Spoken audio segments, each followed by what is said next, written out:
Man, my computer's slow. Let me go get my antivirus real fast. Oh, which to choose, which to choose.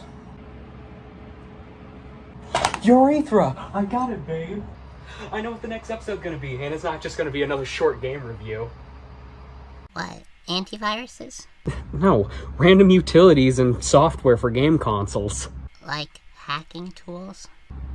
Okay, after the intro, I'll explain what I'm talking about.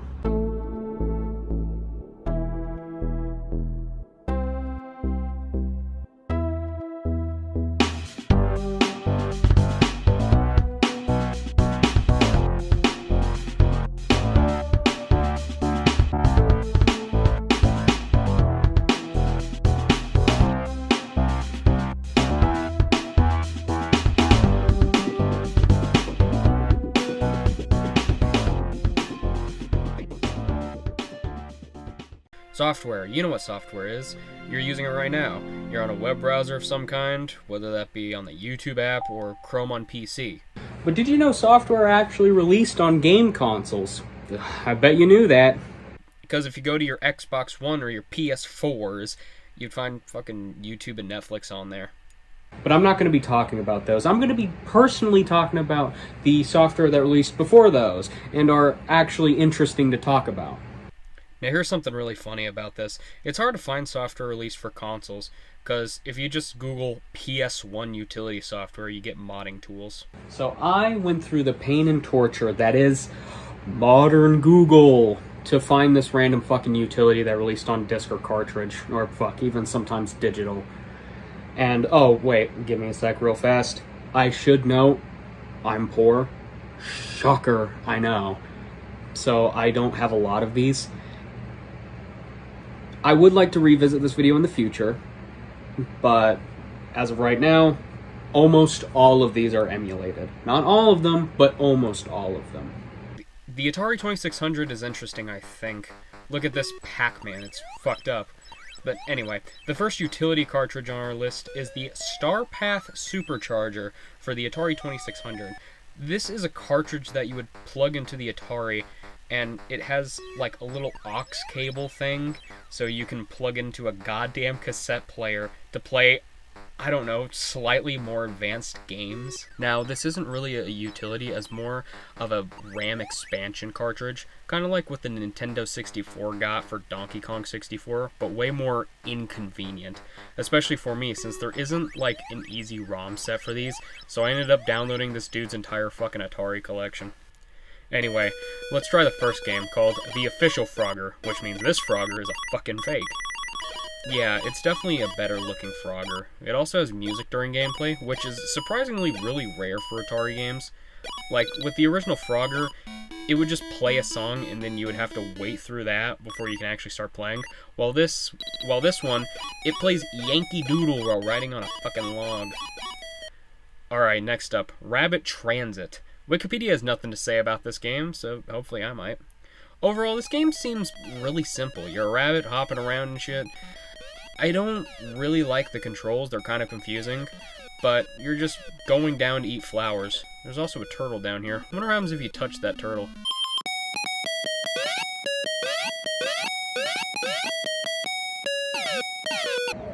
I'm at a loss for fucking words.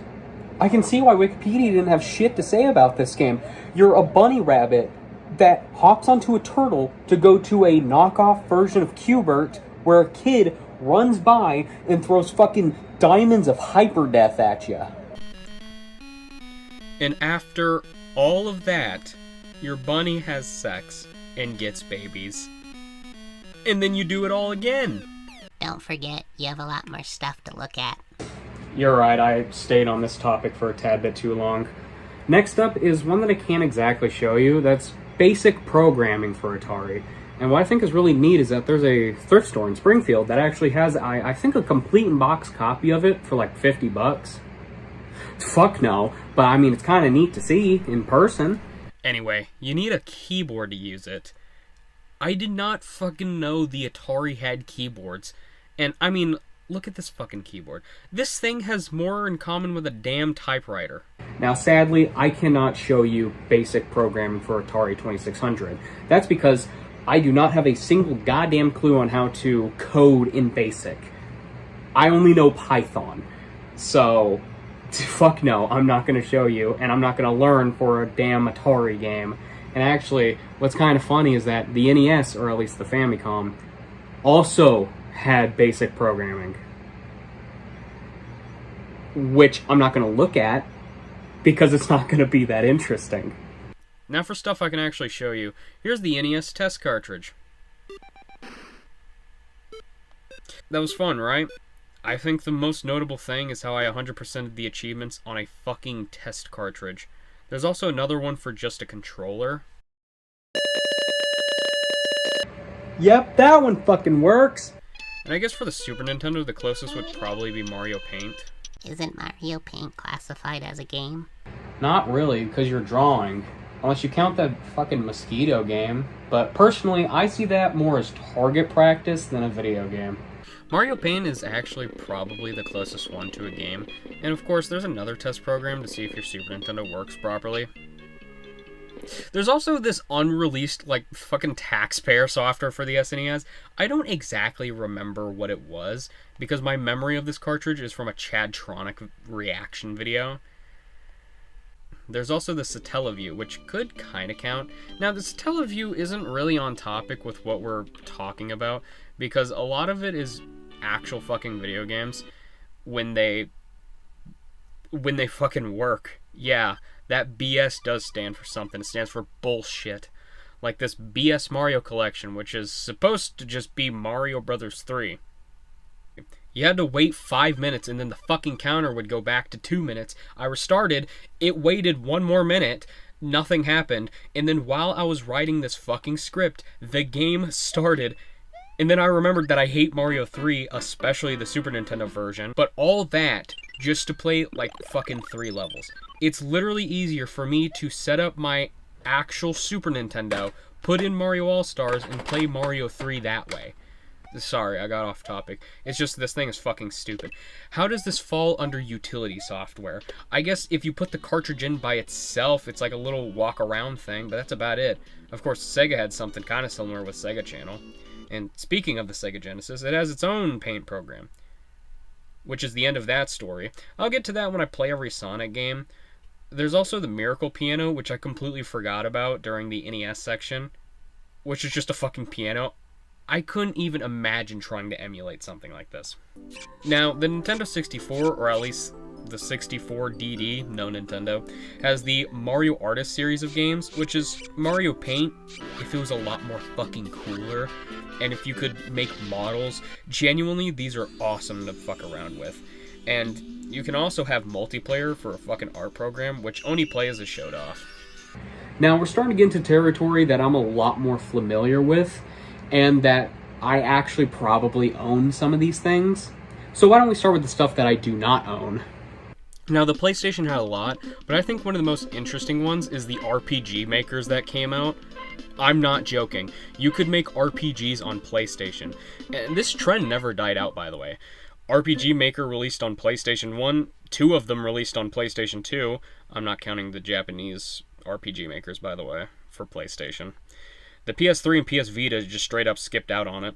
The PS4 and Switch got RPG Maker MV, which you definitely know because of a little game called fucking Amori was made using it. But not only that, the Coffin of Andy and Lele was also made in MV. And also, for some reason, Google says it was made in RPG Maker 2003. That's straight up a lie. If you go into the files, you can literally find evidence that Coffin of Andy and Lele was made using MV. Now, I'm just going to include all the RPG makers here because there's so goddamn many of them. And of course, with that, I'm skipping some of them. Like, obviously, I can't do the Switch or PS4 RPG maker. And my other excuse is that I'm too fucking lazy to download the ROMs for the Super Nintendo and 3DS RPG makers. But with that, I also do want to say there was a Game Boy RPG maker. That is a fucking crazy concept to me. Again, I'm sorry I can't talk about every RPG maker. Like RPG Maker with PS5.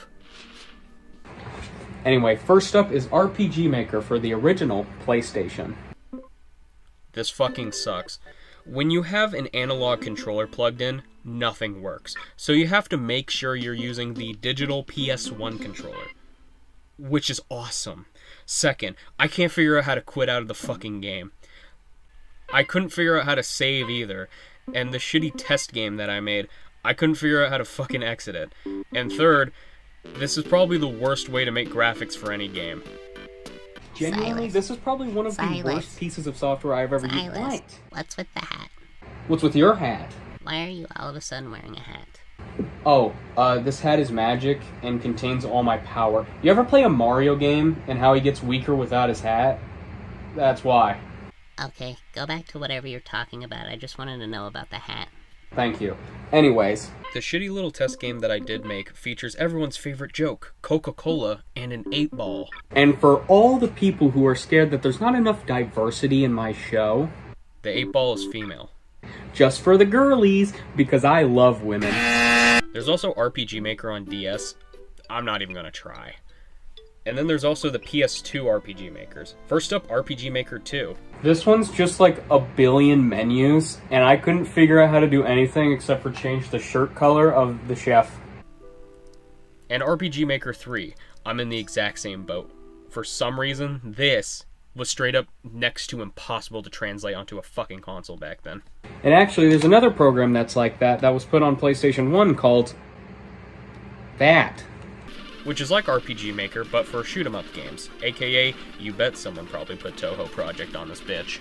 And that someone was me.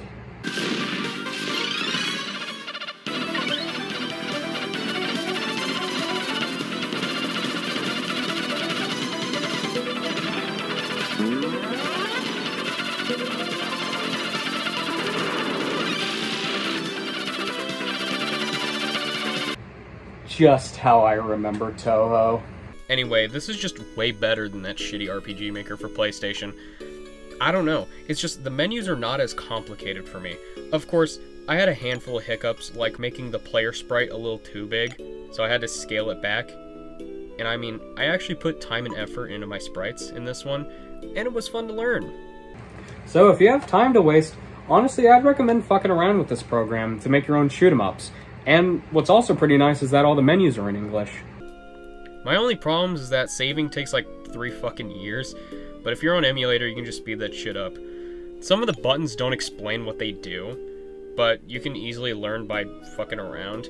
And the fucking intro had an image of a mouse, but I couldn't get the mouse input to work, so this game fucking lied to me. And to close off the PS1 section, there is Net Eurosi, which is a PlayStation equivalent of the Xbox 360 indie game store. Pretty much a lot of demo discs would just come with these games. Cat Icarus actually has a really good video about a bunch of Net Eurosi games, but for me, it's too much to get into right now. Maybe some other episode I'll look at it. Are you done with the PS1 yet? Not quite. The PlayStation 1 let you make music. Yeah, the MTV music generator. Now sadly, I don't have a single goddamn clue on how to make music, so maybe this program might help me.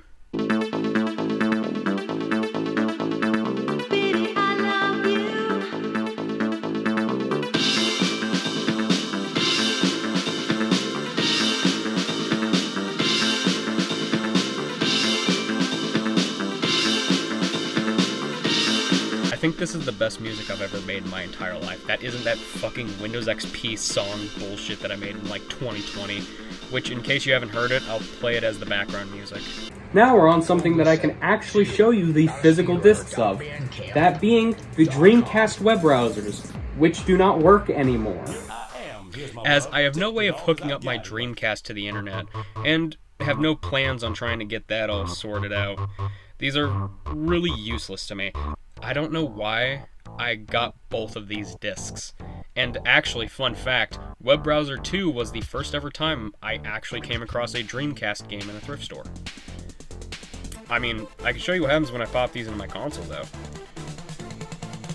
I mean, I don't really know what you were expecting me to say. It's nice that I can see how the fucking cursor used to move. This webpage on the 2.0 version has a fucking black void underneath it. There was also a bunch of other versions of these around the world, like the Dream Passports, which had like 4 different versions in Japan. Also, Sega tried a handful of times to get karaoke working. Like, they had one for the Mega CD, which is the European Sega CD, and the Dreamcast in Japan. I don't think we ever got these goddamn karaoke systems, which is kind of sad, but I mean, it's fucking karaoke.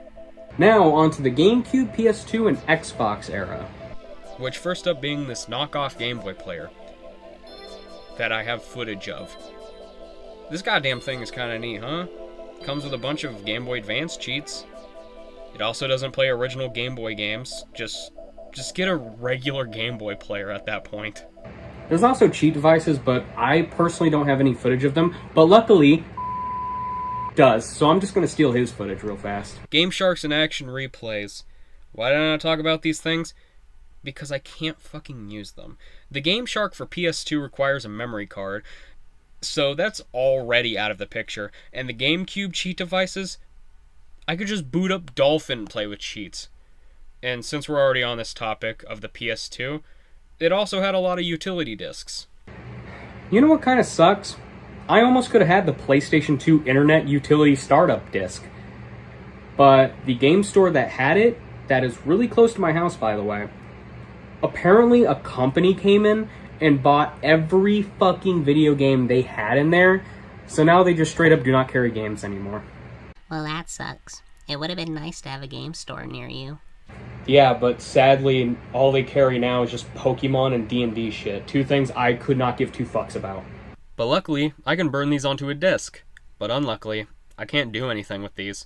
Even PlayStation 2 Linux, because of course the PlayStation 2 had Linux, and it's one of the more expensive items for the fucking console.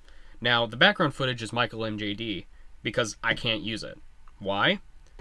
Probably because it requires a keyboard, a mouse, a VGA adapter, which, by the way, none of my TVs have VGA, and a fucking hard drive. Do you want to know how outdated VGA is? This is my old Windows 8 machine. I've probably had that computer since at least 2014, definitely before Windows 10 became a thing. This had VGA. I no longer have this computer, which sucks. Also, this Little Big Planet 3 video, that TV had VGA input. And of course, the PS2 had stuff like iToy Chat, which was pretty much just Skype, except it doesn't work anymore, and did not release in North America. Instead, what we got was actual fucking Skype on the PlayStation Portable. There is also, I shit you not, an Initial D typing trainer. What in the fuck? It kind of reminds me of Mario Teaches Typing, but with anime. Or that stupid fucking Bluetooth keyboard shit that came with a Pokemon DS game. Now, how about the original Xbox? There's nothing. Unless you want to count the Xbox Live Startup Disc, there really isn't anything for the original Xbox that I could find personally. Now, the PSP had very little stuff, but still a few things, like Beaterator, which was actually made by Rockstar, which is interesting, and this Japan-only video editing software for the PSP. Now, this next topic easily falls under this category, the UMD movies. Of course, these are more of a video format than a utility, but I mean, that's the most I got. A lot of it was digital only, but the problem with the digital only utilities is that they're not as fun to talk about, or it's just fucking Skype for PSP. Now, this next generation's a lot more difficult to talk about because we're moving more into the digital era than, physical shit. So a lot of physical utility discs and cartridges didn't really come out. Like the PlayStation 3 and the Play Beyond Blu-ray, which barely counts, as I'm pretty sure this works in any Blu-ray player. But you also had the PlayStation 3 and Wii Netflix discs, which I've already talked about in the past. But the video sucks, so let me tell you the story on why these discs even exist in the first place. So during the time period, Netflix struck a deal with Microsoft to put Netflix digitally on Microsoft and nowhere else, but that only accounted for digital.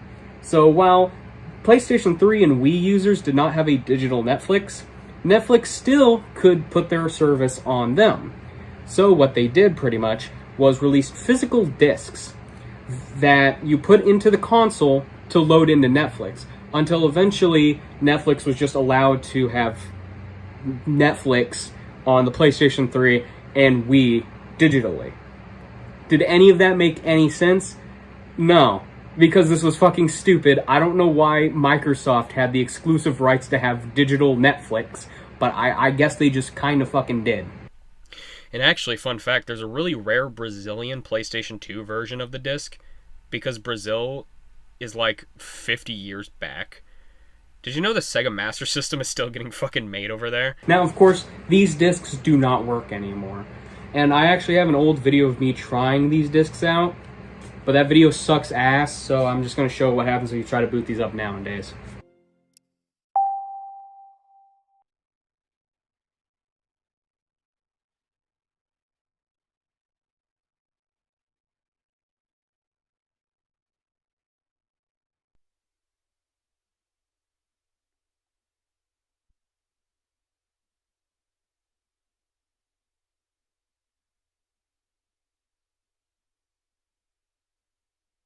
Yeah, that's about it. Of course, neither one works because you could just download the better Netflix that's on those storefronts, at least for that time period. I don't think those Netflix work either anymore. Now, for the PlayStation 2 Netflix, I'm pretty sure that bitch never worked in the first place. Are you almost done? I'm getting close. After I'm done talking about the 360 and Wii, I'll pretty much just have cleanup to do. The 360 doesn't have much. I mean, do the 360 demo discs count? They have videos. Or what about Halo Waypoint, which you can connect to this fucking arcade machine? And I have gameplay footage of me playing this arcade machine. Or even the Halo 3 Essentials discs, which came with this collector's edition.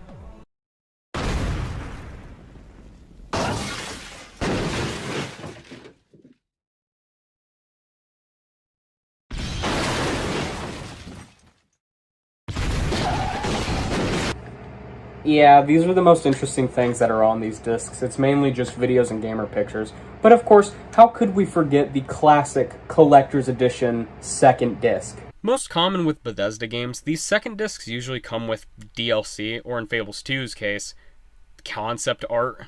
And that's all they are. Just select the DLC you want and install them. We also have Xbox Live Labs, aka sit there and do fucking nothing. It has achievements, by the way. One of the achievements is to use that app for a total of 6 hours. Luckily, it's not all at once, but still, that's a ridiculous amount of time. And I'm pretty sure everyone who got that achievement just left their Xbox running for 6 hours. Now, we're just going to get through the Wii and DS real fast because holy shit is there a lot of them. And the DS ones I can barely even use. So if you want a more comprehensive video about these, I don't know, go bug fucking Melody No Surname. I bet they have all of them, or at least a good majority of them. Anyway, for the Wii, you have stuff like Game Sound Station, which has been shut down, and has this cute little anime character by the name of Nanashi. I love her so much that I ripped her sprites and reconstructed her. Anyway, apparently what this was like the Japanese equivalent to Spotify.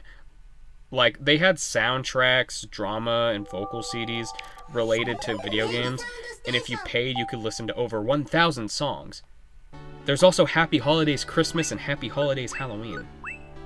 Pretty much the deal with these, they're just postcards. You just make postcards with these.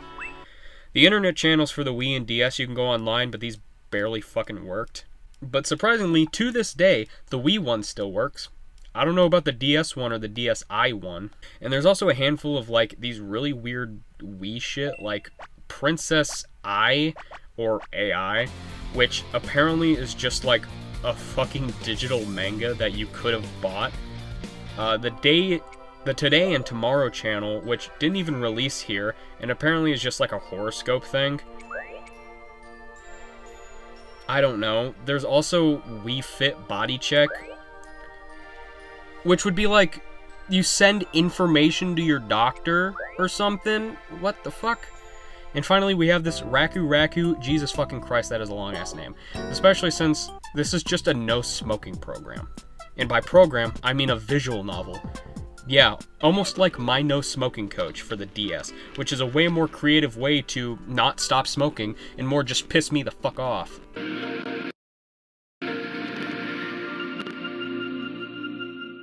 You know, seeing the Ubisoft logo makes me want to smoke even more. Speaking of the DS, it had like 14 different MP3 players, and I think they all use the GBA slot. And of course, how could you forget the fan favorites? Easy Piano, which is just straight up a fucking, like, 10-key piano, and FL Studio... Oh, I'm sorry. I meant Korg DS10. Now, I know both of these have a lot more, and I mean a lot more, but I do not want to try and hunt down all of these. Luckily, the Wii and GameCube ones are actually really easy to find, because all you have to do is just go to the Dolphin Emulator Compatibility website and just go into the utility genre and you'll find them. Now, the next generation doesn't have anything, or, well, they do. They're just not interesting to actually talk about. That's the Wii U, Xbox One, and PS4 and beyond. There isn't really much to talk about when it comes to these consoles, unless you're talking about the Switch. There was also the 3DS, which for $100 got you PDI check.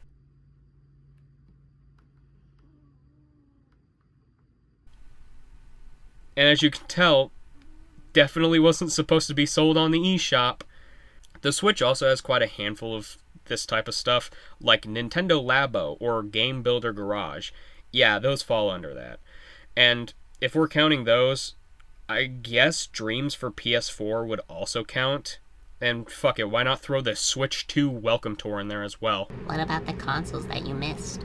Oh boy, there's quite a handful of consoles that I missed, and it's either because I wasn't thinking of them at the time, or it's because they really just don't have anything interesting. The original Game Boy had stuff like the Game Boy camera, and I guess the Super Game Boy, even though that's more of a Super Nintendo thing, I'll still count it as a Game Boy utility. There's also the Pocket Sonar for fishing, and the Mobile Trainer, which was used for, like, checking emails and shit. The Game Boy Advance had the fucking e-reader, and that is the end of that sentence. The Xbox One also has whatever the fuck's going on here. And these have unobtainable achievements, except for one of them. And that one with obtainable achievements has an unattainable achievement, and it's fucking Stewie Griffin from Family Guy. I mean, do these things even fucking count? It's clearly someone just, like, testing out a bunch of bullshit. And that is most of the stuff that I know of or found by looking up random bullshit. Now, I am definitely missing a lot of items. Like, I know I'm missing the U-Draw stuff, but still, everything in this video is all the things I can think of at the time of making this fucking video. Why did you take so long talking about these utilities? It's a very simple answer. I love dumb video game shit like this. I love finding out about random junk, and I like collecting that random junk. Like, did I really need both Dreamcast web browsers or fucking Microsoft Office for Mac? No. But I still wanted them because I think they're interesting. Like, if I could have a giant collection of N-Gage and fucking Hyperscan or RCA Studio 2 games, I would love that. And I think these random utilities fit that bill perfectly. And with that, I hope you enjoyed this. This episode was genuinely a pain in the ass to research and make because a bunch of shit kept going on while making this fucking episode. But if you have, like, any more, if you know any more, please tell me. Because, again, I would like to revisit this video idea in the future. But yeah, besides that, I hope you enjoyed this. And welcome to the new age of Call Me FDA. Finally, this is my chance to be a real game reviewer. What are you talking about? I get to play test a video game. That makes you a game tester, not a game reviewer. I mean, when game reviewers play an early version of a game, they're technically testing it and, you know, giving constructive criticism. Royalty Free For All is the new game on the block, and as you can tell by the name, it's royalty-free characters fighting. Now, what makes this different from all the other royalty-free video games is that this one is not a horror game. While almost every single time a character becomes royalty-free, they either get a horror game or a horror movie about them. Sometimes, though, if you look hard enough, you can find some genuinely cool shit. Like Mouse PI for Hire, or that fucking dog shit Cuphead clone that was on the Microsoft Store. But this game caught my eye a little bit more, because I saw IGN talking about it, and that I could donate to their Kickstarter. And I did that. I pledged $1 whole. Which means my name will be in these special things. Yeah, my internet alias in a real video game that could possibly be on Xbox. That's my fucking dream right there. Now, of course, that could have also been true with Undertale if I wasn't actually 10 years old when that game came out. But I have really high hopes for royalty free-for-all, and actually that's the reason why I pledged for it. I feel like this game can show that not everyone gives two fucks about some horror junk when it comes to movies or video games. Sometimes you just want to see these royalty-free characters just fucking beat each other up. Now, of course, this game is still in development. How in development? It doesn't even have a title screen yet. It's not even considered early access. You have to join as a playtester if you want to play this game. Now, onto the game. You actually have a pretty good selection of characters like Dorothy the dog and Barbershop Pole Dracula. And inside the, actual game, it's a Smash Brothers clone, which in my personal opinion is probably the best type of fighting game. And this is a very simplistic Smash Brothers clone. I mean, like, every character probably has like 6 moves max, but I'm not complaining. If done right, these moves can be used really fucking effectively, like Sakura's mid-air strong attack. But I do run into some issues, like it's a tad bit too easy to fall through platforms, like here when I'm playing as Dorothy. I use the mid-air strong attack, which forces you down, and because of that, I like to hold down as well. And in other fighting games, you wouldn't go through the platform mid-attack. In other games, you would have to, like, be falling normally, or standing on it. While in this game, if you're holding down, you will go through the platform. Now, this isn't for, like, main platforms. You're not going to be falling through stages, but it's still a tad bit inconvenient. And speaking of attacks, my only other complaint that I really have with this game is Oliver Twist's Siege Shoot attack. It's just a little bit too fast. If I was on the opposite side of that, it would be incredibly difficult to dodge, and you can kind of just spam it to get someone off the stage really easily, as you can see in this gameplay. But besides those two issues, this game is really decent. I genuinely can't wait for the full version to come out. Of course, because I want to see my name in the special thanks in the credits, but also because I feel like this would genuinely be a fun game to play with friends, especially ones that prefer a more Smash Brothers type fighting style. Honestly, this is definitely getting a recommendation from me. What I'm really hoping for is that this becomes kind of a big game, just to show people that royalty-free characters do not have to be scary. I want this game to kind of make like a little bit of a movement, to show you can do whatever the fuck else you want with these royalty-free characters. A ball of Coke. I forgot my quota of referencing that, but besides the shit that I just said, I genuinely want to see the full version of this game. I'll definitely do a more in-depth review when it comes out, so it'll be like a fucking minute longer, but still, I genuinely see potential in this game, and hopefully, after seeing this review, maybe some of y'all will think about picking that game up. I don't know. I'd recommend it. It was fun for like the 20 minutes that I played of it. Well, Delilah's out with her friends, and to be honest, I didn't know she had any. So, I have the entire night to myself. Maybe I could play some stupid video game, or a game that I enjoy to death. But I'm going to keep it simple. I'm going to try this 8 ball of Coke. You know, I've heard so many good things about it. I heard it gives you superpowers. So, why don't we give it a try? Yellow? Hey, I found a garage sale that's selling NES games for $1. Do they have Godzilla Monster of Monsters? Yeah, it does. Oh shit, I'll be right there. Well, my plans are set. I'm going to be playing Godzilla Monster of Monsters for the NES. I'm very aware this is the back of the cartridge.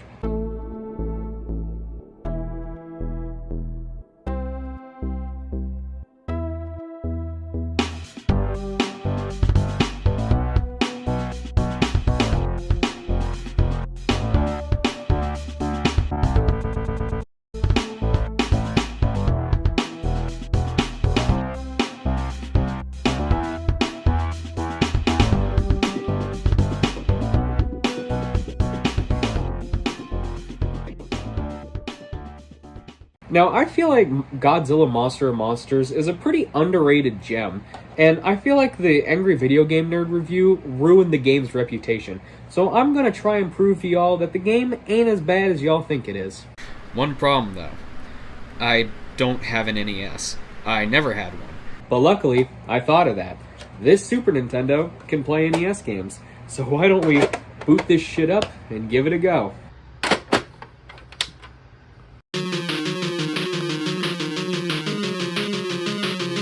Ah, shit. I don't want to play this game with a Super Nintendo controller. I feel like this game is best enjoyed with an actual NES controller, so cue up that montage music.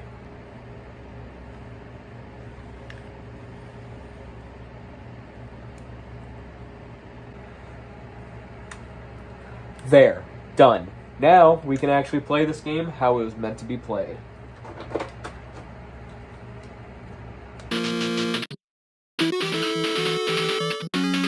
Godzilla Monster of Monsters, or Godzilla NES, is a very simple game. Just move right and beat shit up. Of course, there's a lot of annoying quirks about it, like the entire existence of Mothra. Like, if you're not good at dodging, you're going to be pushed into the corner, like a jock bullying a fucking nerd. But Mothra does have one good advantage. She's good at fighting the mini-bosses. Oh shit, a mini-boss. Well, that dude was hard. Now let's talk about the controls for a second, because they're kind of strange. The start button doesn't pause. Select pauses. The start uses your special. Also, are we supposed to be on Earth? I mean, the first world is called Earth, but fucking Earth is in the damn background. You're just on some weird-ass alien planet. And then there's this thing. I don't know what the hell this is supposed to be, but all I know is this is the scariest goddamn thing in this entire game. Overall, the game is pretty alright. You just need to know that the game's going to be a little bit janky, and you're constantly going to be getting hit. Anyway, after Mars is... Pathos. That's not right. The next world is usually Jupiter. I have emulated gameplay footage that shows that the next world is Jupiter. And what's weirder is that OBS isn't capturing the gameplay anymore. It's just blank. There's nothing there. Well, after some tinkering around, I can now capture screenshots. Which sucks, but this is what we're going to have to deal with. Now, of course, this means the water background and the corner image is gone for the rest of this review. I mean, everyone hated it in the first place, but still. Anyway, on to the game. Look at Pathos. It's fucking bluer than the song on Blue. Just look at the tile icons. What the hell is even that thing? It looks like the backs of one of those toads that, you know, have like a bunch of holes in their backs, and like that's where the babies are stored or some shit. Don't Google that, by the way. It's genuinely kind of disgusting. Anyway, look at this. And by the way, there's not a single goddamn enemy. It's genuinely kind of boring to play through. Visuals are neat, though. And that weird icon that I said looks like the back of a Suriname toad, this level genuinely makes me sick to my stomach. I don't want to look at it anymore. Anyway, on to round 3 of fighting Mongir. This is why you don't do meth, kids. You'll end up like him. Before, this fucker was fat and just let me bully him. Now look at him. He's more energetic than a crackhead on speed. This guy is genuinely a pain in the ass to kill. But he can't be as bad as Godzilla, right?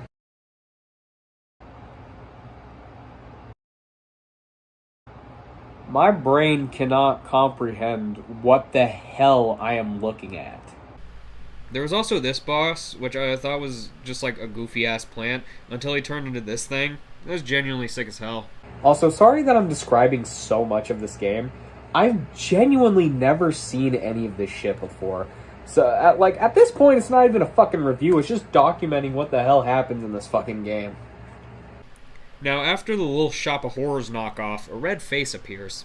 And that is probably the second scariest thing I've ever seen in this game. Yeah, that asshole still tops the fucking list. I went to the red face and it told me to run. And I think this is an important lesson to you kids. If a video game tells you to run away, turn off the game and run away. Godzilla's fucking dead, by the way. Yeah, I'm not playing this game with only Mothra. Time to go to the password screen and put in the password for Jupiter, since it's been replaced with Pathos. And by the way, can I just mention how eerie the password screen music is? Like, that'll stop kids from inputting a 3-letter password. And why would you look at that? The game saved my progress. Time to do the run thing again.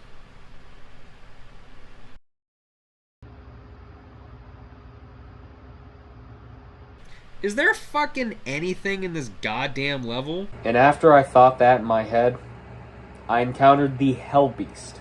This is what it looked like. Can you imagine the level of dread there was before encountering this thing? There was a low, bellowing sound, an awful atmosphere, and when you're thinking that there's nothing in this level, you encounter fucking Satan himself. And yet, this thing does not scare me more than this fucking enemy. I have nightmares of this fucker. I wake up in a cold sweat thinking about this thing draining all my health in 5 seconds. Anyway, besides my little joke just to cheer myself up from remembering this horrid experience, yeah, this is genuinely scary. And this dude was faster than me, too. Like, there's no way in hell I was outrunning it, but I did, though. And then I remembered that I had to beat the level with Mothra. Thankfully, the game threw me a bone and said, you know what? You've had enough. You did beat the level with Mothra. Thank God. Next up is Trance, and it had this question mark icon on it. And then we get introduced to who I like to call Face, because he's a goddamn face. Do you like dogs? I'm going to go with maybe on that one. Yeah, I didn't really take any screenshots of me answering any of these. And also, I didn't write down what the questions or answers were. It's because I'm lazy? Yeah. It's because Face asked like a dozen questions. I'm not taking a screenshot every time I answer a question. Anyway, on to... What the hell? What the fuck am I fighting? I think this was also a crazy moment to mention. I was walking down the blue area again, and then I got jump scared by Mongura, that asshole. There was also this awesome duck creature thing. He has heat-seeking missiles, by the way. Genuinely, I like this guy. He's kind of sick. There's also this dude. Look familiar? Anyway, skipping ahead to the next red face, because the boss Orga wasn't really that interesting, to me at least. And yeah, there was another red face. I do want to give a quick mention to Orga, though. He did try to eat me. Well, what could possibly be different in this run sequence? Well, you're not just running, you're dodging, too. You heard it here first, folks. You have to dodge shit in this game. Just to remind you, anytime you get hit, you get pushed back. But these actually acted like walls, so it was just a little bit different. Still obnoxious, though. But when I did get through it, man, I was happy. Yeah, not this time, you asshole. Yeah, this guy's a pussy.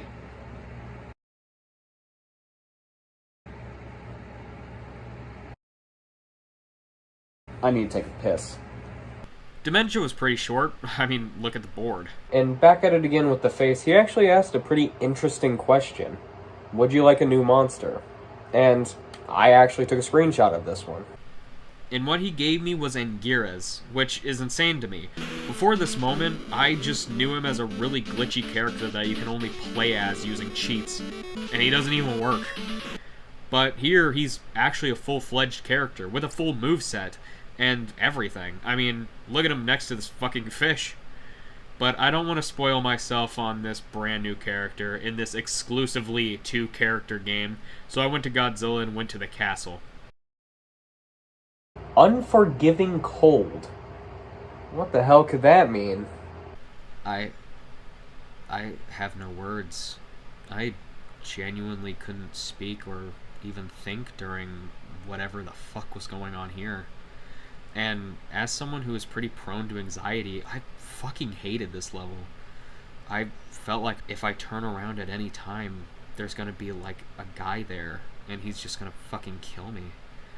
I don't even want to remember this level. Fuck. I don't even want to have a screenshot up on screen no more. Let's change the subject to the boss that I fought. Big ass elephant skull guy with ice breath and a machine gun. Another one with a really cool design, but a bitch to kill. I do have one question. Why are all these bosses, like, comically difficult? There is also an ice level with a walrus that shoot out ice beams. Hey, you want to see the most obnoxious boss in the world? This dude is quick and nimble. You can't fucking kill him for the life of you. It actually took so much skill to kill him.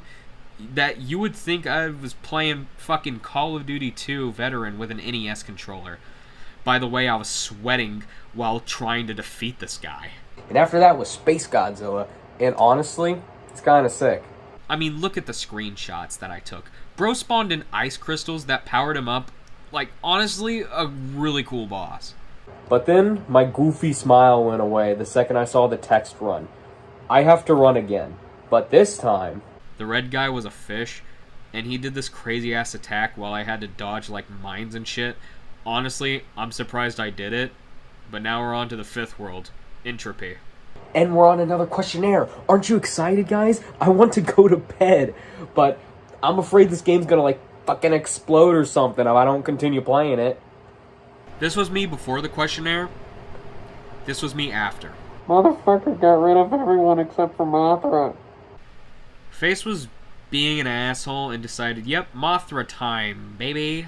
Now, I'm gonna start skipping some level details because, let's be for real, how interesting could Forest or the Onceler's smogless smoke factory really be? First interesting level was this clock world, which had classics like Big Fish, a green guy, and the original enemies from the game. Oh dear god, this guy's tier 2, isn't he? Alright, tier list of the scariest shit in this game. This guy goes in S tier, and the red dude goes in D tier. Try better next time, bucko. There was also a mini-boss. He was kind of threatening. The second interesting level was this one. Really beautiful moon. And of course the creature falls into the water. Honestly, at this point, I'm not surprised anymore. This game has been so batshit insane that I'm not even surprised that it turned into a fucking mini-boss. But then, the game decided to show me this.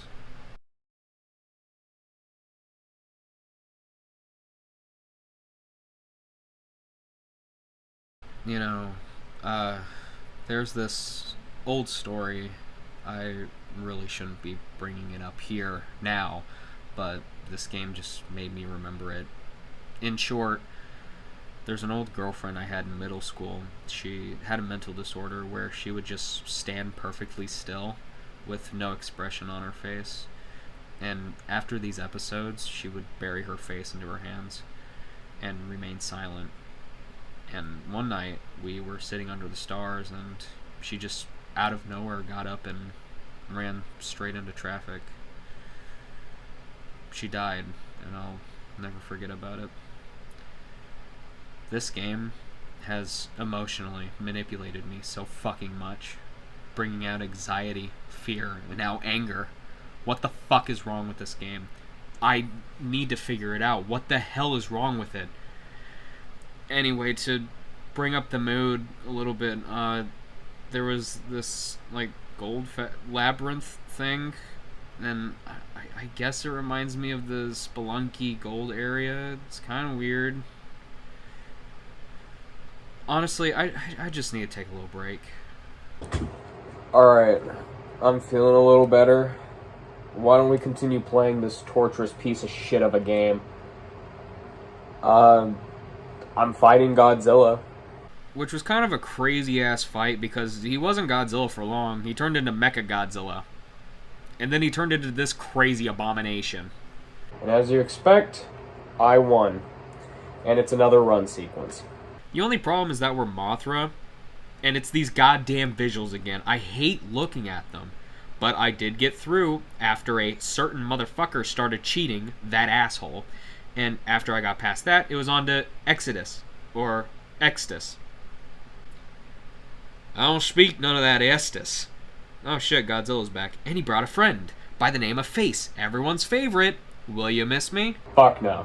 By the way, we have a new monster by the name of Solomon, and he is still the best, 1973.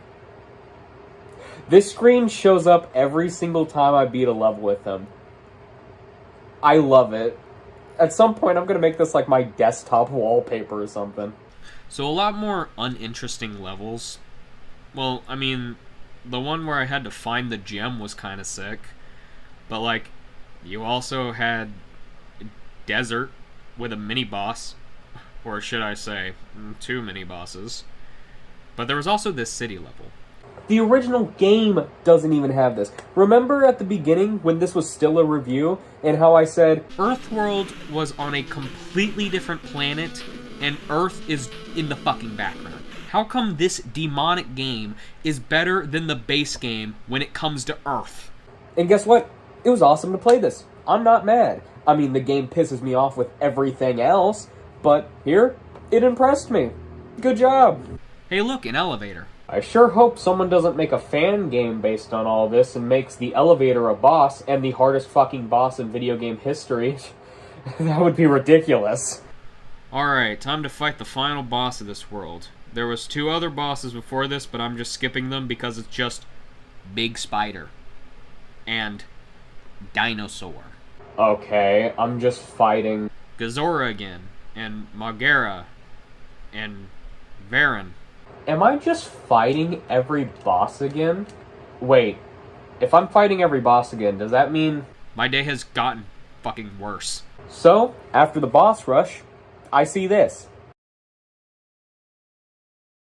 Are you fucking kidding me with this? He's a little guy. What the fuck is he gonna do? Oh dear. This was one of the toughest motherfuckers I've ever had to fight. If it wasn't for the time limit, I would be dead. But piece by piece, I will destroy this thing. And preparing myself to see the red face again, just to see a crucifix. Huh. A crucifix. Well, alright, Solomon. Take your ass in there. Solomon can't enter here. That's fair. But while we're making up these BS rules, you're not allowed to torture me ever again. It's just a graveyard level.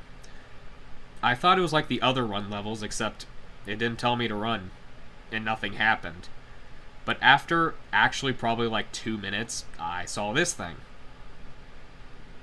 Genuinely, I don't know what the hell I'm looking at. Oh, fuck, he's back? And that angel actually saved my ass. Thanks. But this hell dick face ate it. Can I just mention how much I fucking hate that guy? What a real piece of shit that he is. Oh, hell no. You really gonna be dissing me like that? Yeah, I'm really gonna be dissing you like that. Whatever you say, asswipe. How about you try dissing me face to face? I don't know what I got myself into. Alright, Zenith. Let's see how our buddy Face is doing. Get out, huh? What if I don't? Jesus, fine, you didn't have to yell at me. Who the hell is that? No? Alright, fine. I wasn't interested in the first place. Honestly, this is when the game started getting, like, really crazy. Like, I mean... Look at this. It's the white face room again, but now they're in blackface. I mean, nothing is more crazy than racism, am I right? But anyway, after actually playing Metroid with the up being jump, I got to this room and... oh no. It's the fucking angel from the crucifix level. And I have to beat its ass. Hopefully it'll be released into heaven where it belongs, I guess. Next level was made up of the word kill. With a bunch of kills, am I right? Holy shit, what the fuck? The next one is a water level. Midway through it, I got interrupted with a screen saying mother. And I was introduced to this. You're seeing that correctly. That is a hanging, I think, pregnant corpse. And a fucking clown creature bursting out of the stomach like one of the aliens from the Alien movie. And you bet it was the boss fight. To be honest, I think Path of Exile had a boss very similar to this. Next up is Meatland. How the fuck can the NES even display this shit? Yeah, don't forget, this is an NES game. How in the fuck can the NES produce this shit? Like, what the fuck? I don't even think this is possible, yet it's happening. And the boss for this level was a giant pain in the ass. He was fast as fuck for being a dinosaur stuffed into a goddamn sock. And the last level type... what the fuck? How the hell? Pac-Man on this console didn't even fucking look right. But you got this game being like, you want to see some real fucking magic? Now, I should say something like, sorry for all the cussing, but if you saw all the shit that's going on, you'd be cussing up a fucking storm too. Anyway, we're at the final bosses. King Ghidorah, who turns into a robot halfway through, and... what is that, a tick? Oh, shit. That's pretty neat. It's kind of cool. But now we have the red face. And we're at the end game, baby. Dude, you said face to face. Where the fuck are you? Well, this is it. Time to kick this guy's ass once and for all. And your fight feels pretty typical. Ow, shit! What the fuck? I felt that. It felt like someone just clawed the shit out of my shoulder. Wait, why can I not move my body? I'm not leaving. Damn straight, I can't fucking move. Only one will survive.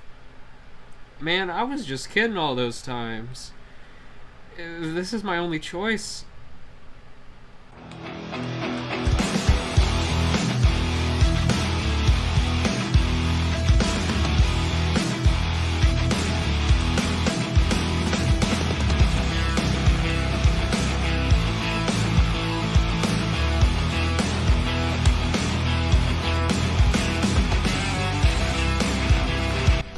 Why the fuck did I even choose Mothra in the first place? Oh, shit, man!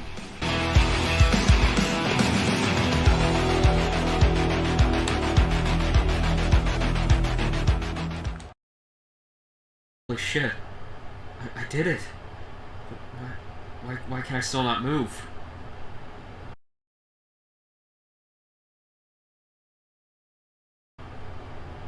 Oh dear God.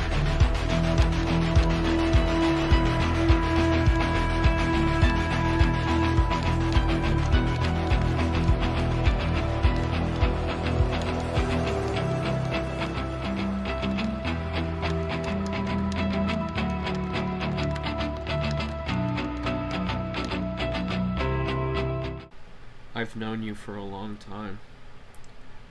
I'll tell you a secret. I killed Melissa. This fucker.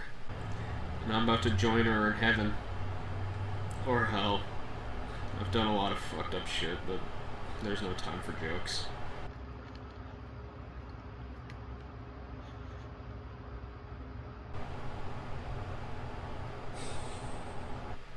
The golden light. Let's get groovy.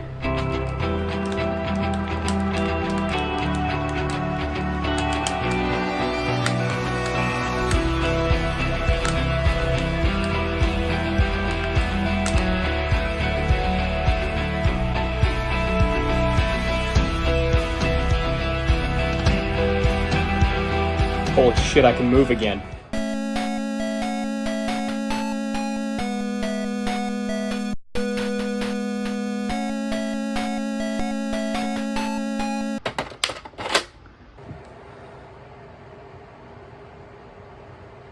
Never playing this game again. This is the DIY instant digital camera. Aren't digital cameras already instant? Like, when you take a picture, isn't it like saved to the camera already? What makes this so instant? Maybe it's instant DIY. There's no way. It would be called the instant digital DIY camera, not DIY instant digital camera. I've already introduced this thing. I'm not calling it the DIY instant digital camera. I'm going to be calling this thing the thermal camera, because that's what it is, a thermal camera. Anyway, what you get when opening this thing up is the camera itself, some extra thermal paper, a note saying, "A gift for you. Hope you have a great year. Those kiddos are lucky to have you." From Haley and Leslie Briggs. Have I mentioned that I got this for $8 at a grocery store yet? It also has the manual and some test prints that I did of my grandma's cat and some shit I really want to put in a forest somewhere. Wait, why are you reviewing a camera? I thought you reviewed video games. We'll get to that in a second. I want to show off some things about this camera. So, turning it on, you have quite a handful of options. Photo, video, MP3, playback, games, and settings.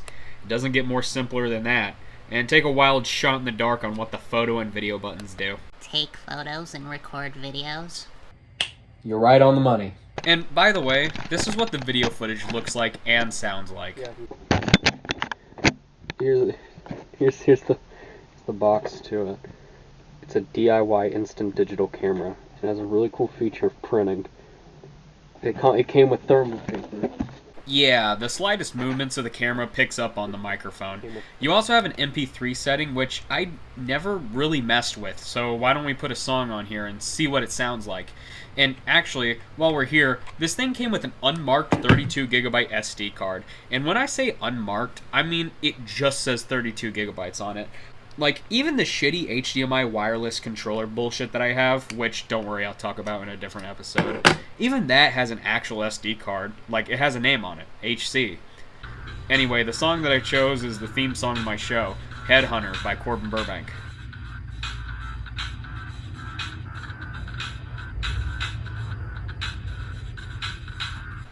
Yeah, I'm not joking. That's actually how loud it is. It is ridiculously quiet, and even though you can barely hear it, the audio quality isn't very good. Now, I'm kind of curious what the hell Jeffy's Endless Athos would sound on it.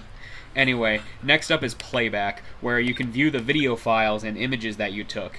And the first image on here is from a school. And you know what? That teacher actually kind of looks familiar. And now that I reread this piece of paper, the name Briggs actually sounds pretty familiar. Huh. But anyway, I can show you this thing printing with the thermal paper.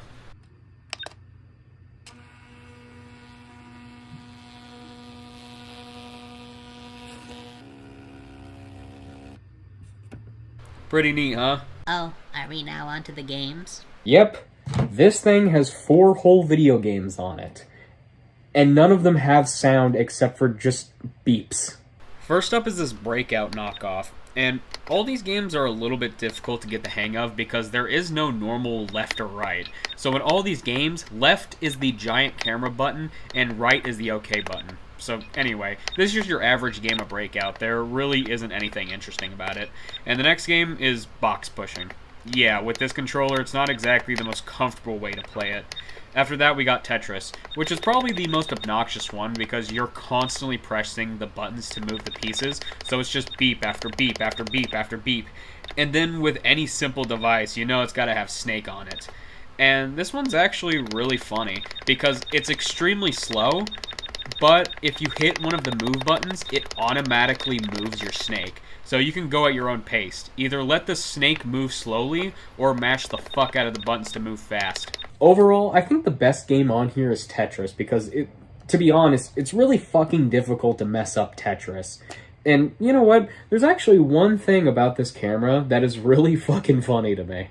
If you go into the settings and go to video resolution, the icon is a really low quality screenshot of a Windows folder from like fucking Vista with the media player icon next to it. And what I find really funny is that I cross-referenced both Windows Vista and Windows 7 folder icons, and this is not one of them. But I did find the original image. And it's by some guy called Joseph Simmons on Flickr. So not only did they go through the effort of stealing this guy's design, it's in the most shittiest fucking quality ever. This is the exact reason why I love Chinese bootleg devices like this. Like, you can legitimately get some use out of this stuff. But why the hell would you when you have a device that could do this like 10 times better? In this case, a fucking phone. And before you say this probably came out before smartphones were really popular, this bitch came out in 2022. It was made in a place called fucking Science Park. And I'm pretty sure the last time that I checked, smartphones were pretty popular in 2022. I'm only playing this because my dad said that he liked the original. I have the original. I never played it though. Kingdom Come Deliverance 2 is a long-awaited sequel to the original. Here's something you're probably shocked to hear. I actually enjoyed this game. Yeah, this game is not my genre. Very story heavy, too much information for me to fucking handle sometimes. The fact that I have to wear a padded mat before I can put on an actual fucking helmet. Literally every single sign was to me not liking this game. But what's crazy is that I actually liked it. Now, there was a lot of visual glitches, but I think that was entirely my fault because I went against the game's wishes. It literally told me to play on an SSD, not an HDD. I didn't listen because my good computer only has an HDD, and because of my skill issue, the first loading screen actually probably took like 10 minutes. And after that 10 minutes was up, the game just kind of fucking threw me in. Honestly, I wasn't too mad because this game is what I like to call an adult game. Now, when you hear adult game, you probably think sex, porn, boobies. But this game is not that. In reality, this is an adult game. It may not fit that title, but this is one. This is a game that was made for fucking grown-ups. The first mission to teach you how sneaking works is literally so you can spy on some girls. Now, of course, I do have my complaints with this game, like the fighting mechanics or the alchemy. It's not that they're complicated, but I just really prefer Bethesda's style of fighting and the alchemy, where the alchemy is just pick the ingredients out of your inventory, and the fighting is just swing all willy-nilly, and block sometimes. But I do see the appeal of at least the fighting in this game, and the tutorial to teach you how all the mechanics works was actually really good. Better than fucking Oblivion, I can tell you that. You slowly get introduced to how the mechanics work. Like, you see the green shield, that's when you should block. You see the blue swords, that's when you should counterattack. And you move the arrows so they don't try to block your attack. Honestly, this game was fucking awesome, and is worth the $60. If you like the original, or you just want to try a game with a bit more depth in it, get this game. But would you pay that much for the game? It's about damn time you spoke up. And no, I fucking wouldn't. Again, it's not my type of game. And even though I enjoyed it, it's the combat that really turns me off. I know I was just praising, but you'll never be able to replace the hit the right trigger as much as you fucking can way.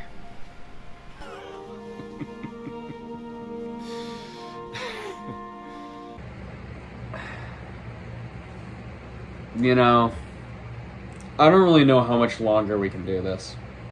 Yeah, this format is starting to get a little stale. I think we need someone else.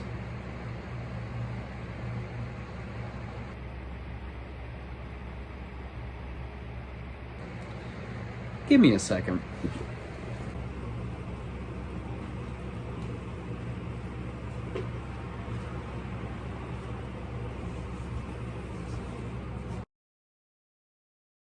Alright, almost done with the final touches. I just need to give this thing a voice. Alright, what do we got up? Hey, what's my new name, father? Are we allowed to reference Fat Albert? I wouldn't risk it. Alright, how about now? What will be my new name, Oni-chan? What the hell are these options, man? I think it'd be a bad idea for you to choose that one anyway. Doesn't matter because my hat already talks like that. Oh, that hurt. Wow, he sure is a meanie. Just shut the fuck up, both of you. There, talk to me. What will be my new name? Well, your name is 9-Ball of Pepsi, or 9-Ball in short, and honestly, pressing that button's gonna get a little annoying. The button can be used to do other things. Sick. But won't it be confusing calling me 9-Ball, even though I'm a cube? Yeah, that is kind of confusing. How about you write his initials? Or, even better, make him look like an 8-ball, but with the letter 9. Wait, letter 9? It's time for your tattoo.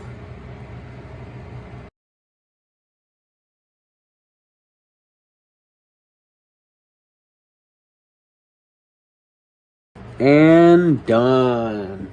Can this review just fucking end already? What review? Just a few more adjustments, and there you go. It's nice that I can move on my own, but I have no frame of reference for anything. Well, that's why we install this bad boy. It's a good thing you have an antenna in there, because honestly, I don't know where the hell I'm supposed to install this thing. That looks a little old. Well, that's the point. This has the old internet on it, which means I don't have to rely with all that gaslighting, always incorrect, NyQuil chicken AI. But aren't you feeding me the exact same stuff that those AIs are being trained with? Shut up. Alright.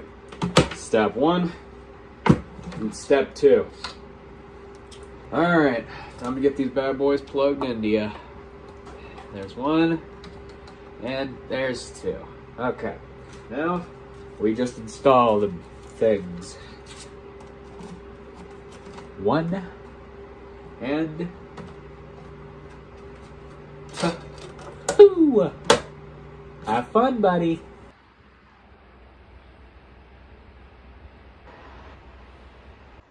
Boobies. Vaginas. Pondré un aviso al principio de mis creepypastas, por toda esa gente que piensa que las creepypastas...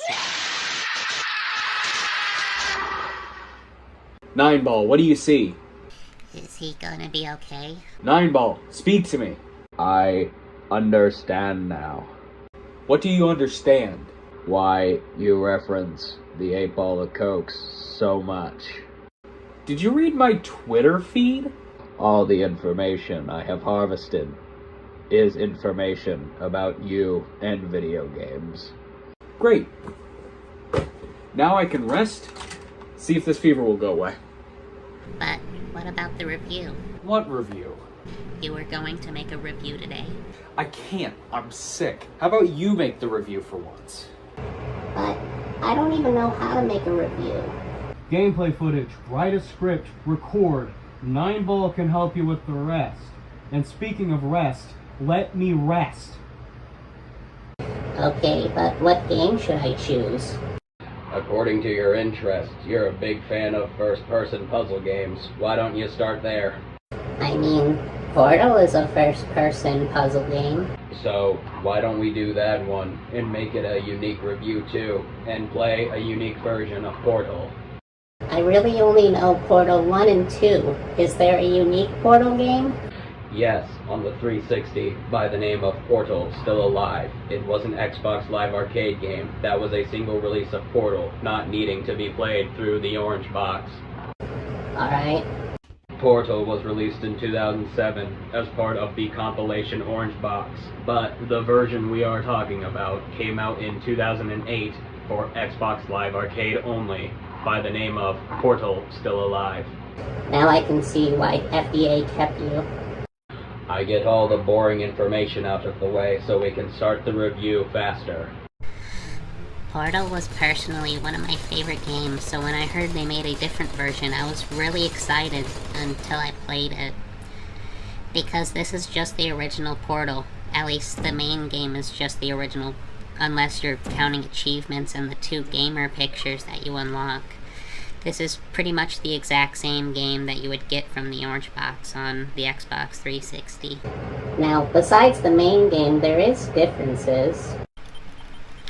Mainly with the challenge mode, which I didn't play much of, and the Still Alive challenges are based off of a mod for the original game called Portal, the Flash version map pack, which was already based on something else, Portal, the Flash version.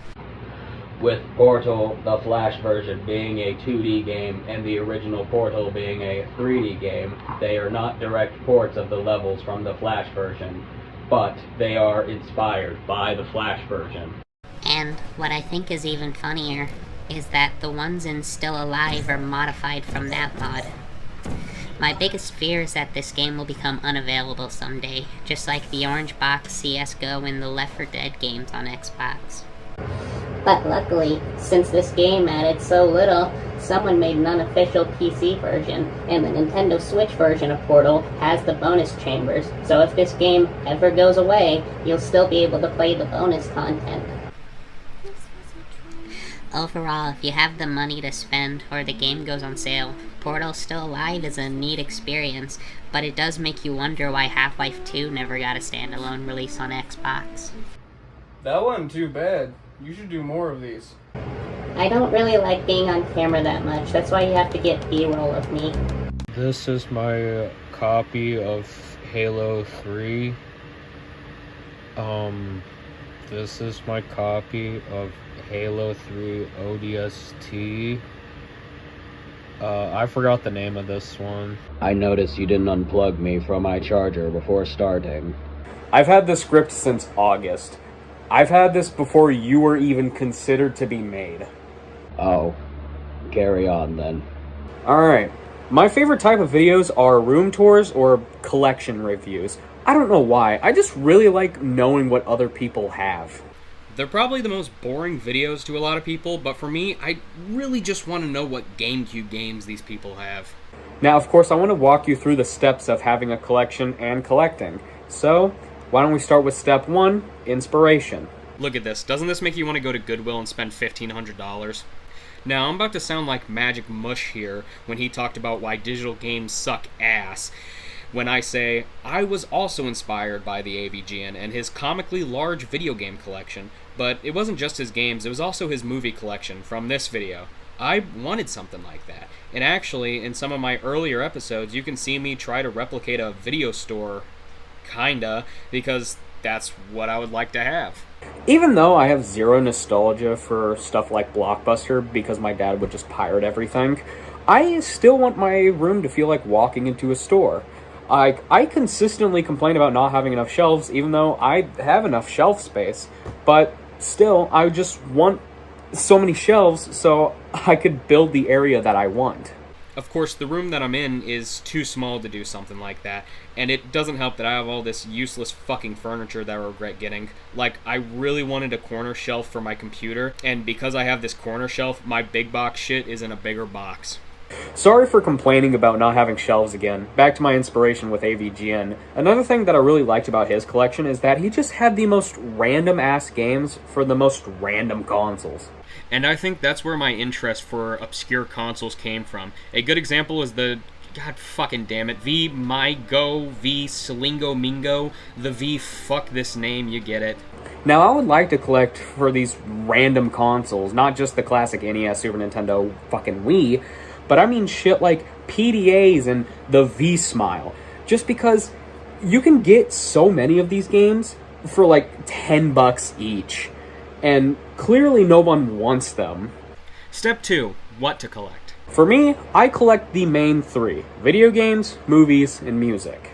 Now, my weakest collection is music, because MP3s exist, so there's not really a reason to buy CDs, and I fucking hate the vinyl format, because it's annoying as shit to get working, and sometimes it's too fucking late and the record just doesn't fucking work. I'm still never gonna forgive you, fucking Kwai by Childish Gambino. This was a brand new fucking vinyl, $30, shit don't work. It skips on Sober, the best fucking song on the album. You need to calm down. I'm sorry, I just don't like the vinyl format. You only get it for the fucking artwork anyway. This is my CDs. I mainly collect the albums that I actually like, and soundtracks. I like my soundtracks. And this has slowed down a lot because I pretty much have every album I was hunting for. Like, the last one I'm actively looking for is the Hey There Delilah album by Plain White T's, but for right now, this Grammy 2008 CD is gonna have to do. Then you have movies and TV shows. If you want to know the genre that I like comedies. I will exclusively collect comedies, with the occasional straight horror film or whatever I thought was really funny to own, like Cinderella Man and The Pursuit of Happiness. I don't even know why the fuck I bought this. I don't even like this movie, I only got it because I watched it in school.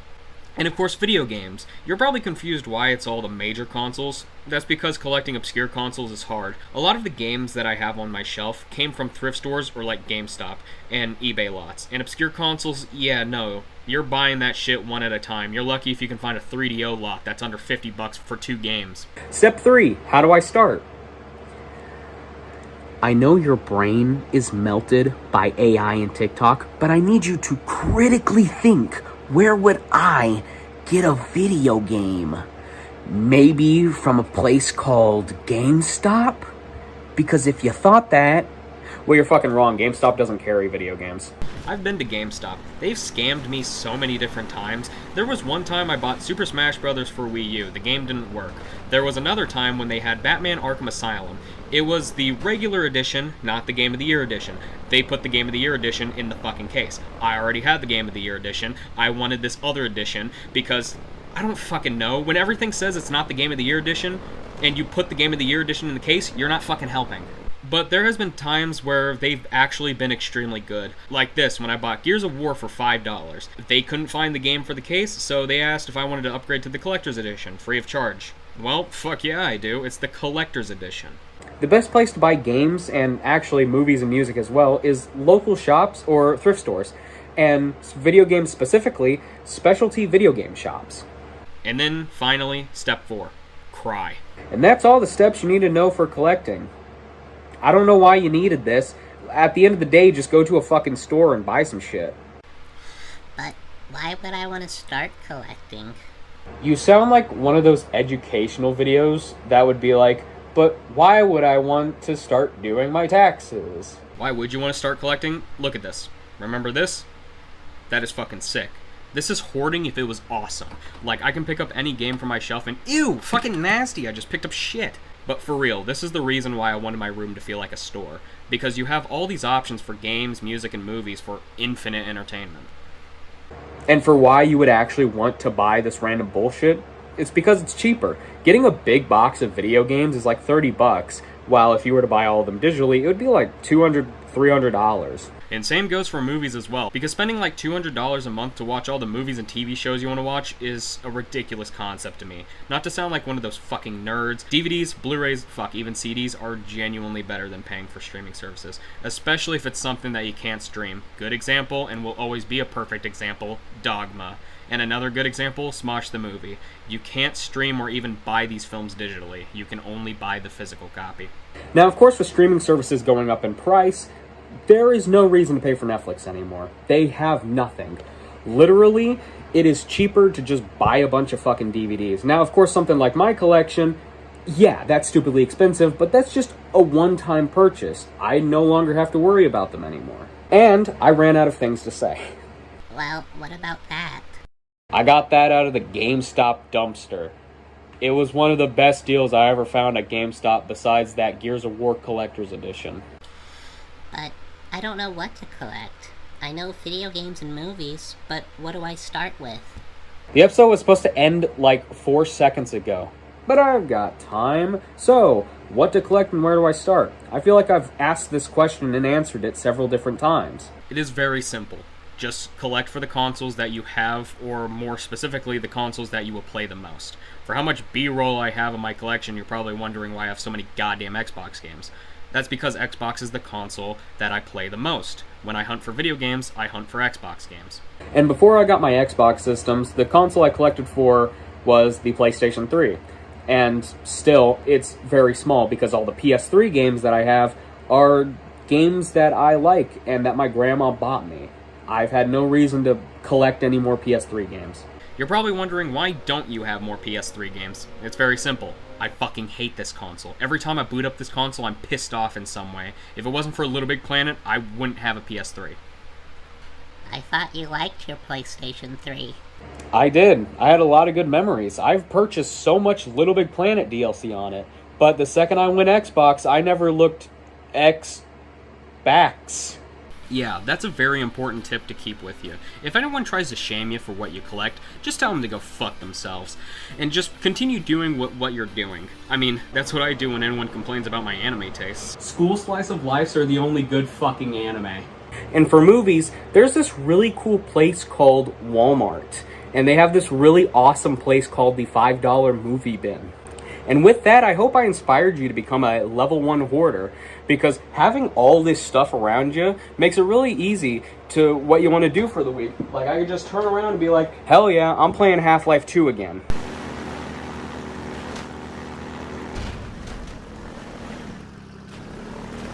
$10,000 hours really makes you get bored of this game, huh?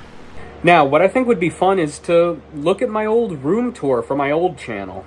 Is this before we hooked up? Girl, I think this was before you even transitioned. So this is the first ever video about my entire collection from 2020.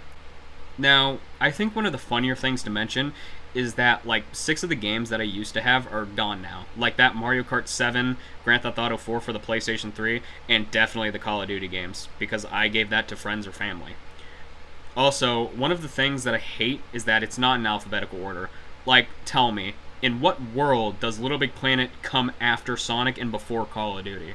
And that is one hell of a DVD collection right there. A lot of these DVDs I don't have anymore, or I gave to my cousin, mainly the SpongeBob ones. And I also see that I used to have a fucking DVD copy of SpongeBob versus the Big One. I'm mad that I don't have that anymore. My cousin would have loved having that. Also, Sojourner Moon is right next to the SpongeBob movie. You know, my favorite pieces of media at the time, the SpongeBob movie, and some shit that'll probably get me put on a list. Oh, fuck, it already happened. What my favorite console is? I would definitely say the GameCube. It has one of the best game libraries out there. It has Melee, which people are still playing. It has Luigi's Mansion, Pikmin, the Pikmin series, Chibi Robo.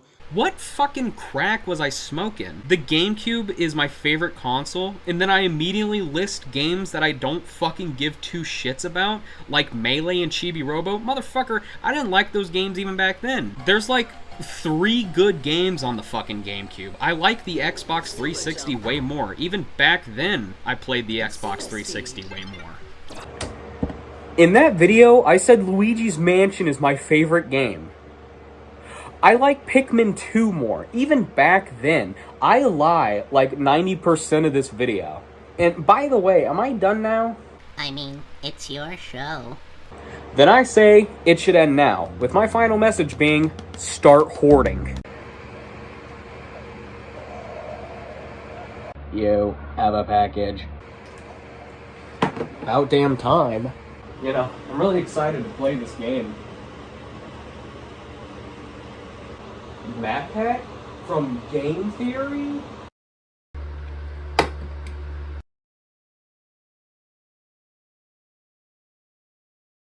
What's that? I don't know.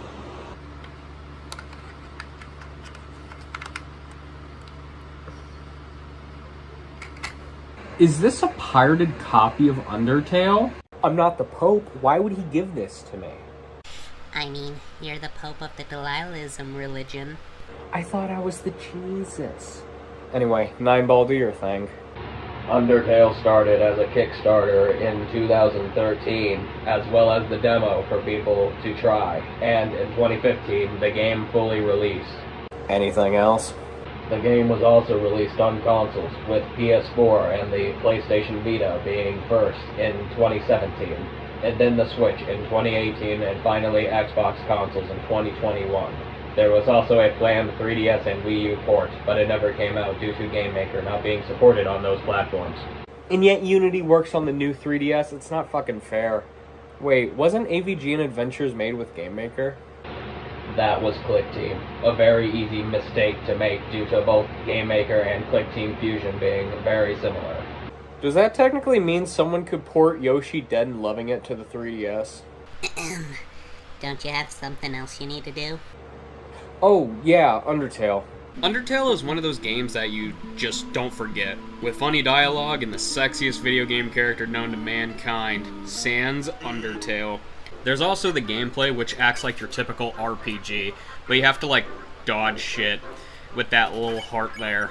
Anyway, the game starts with a stupid kid falling down a hole, and then after some bullshit, sans happens. Now, I have 2 major complaints with Undertale. 1, the game is not replayable in the fucking slightest, and 2, the community pisses me off. I'm not joking, this game is a fucking slog to replay. I should know. I've replayed this game 4 separate goddamn times. There's also the bullshit that you have to do to get some of the damn endings, like the true pacifist route, which I still do not know how to get. And actually, I remember when I was a little kid, I looked up how to get the pacifist route, and there was so much stuff I had to follow that I just said screw it, and imported a save from someone who was already at the last part, because I really wanted to beat the pacifist final boss for some reason. Also, I have no clue why, but you have to beat the game if you want to change your name or something, so the gameplay shows that I'm playing as Obama, because I never beat this game when I last played it, which was in 2022.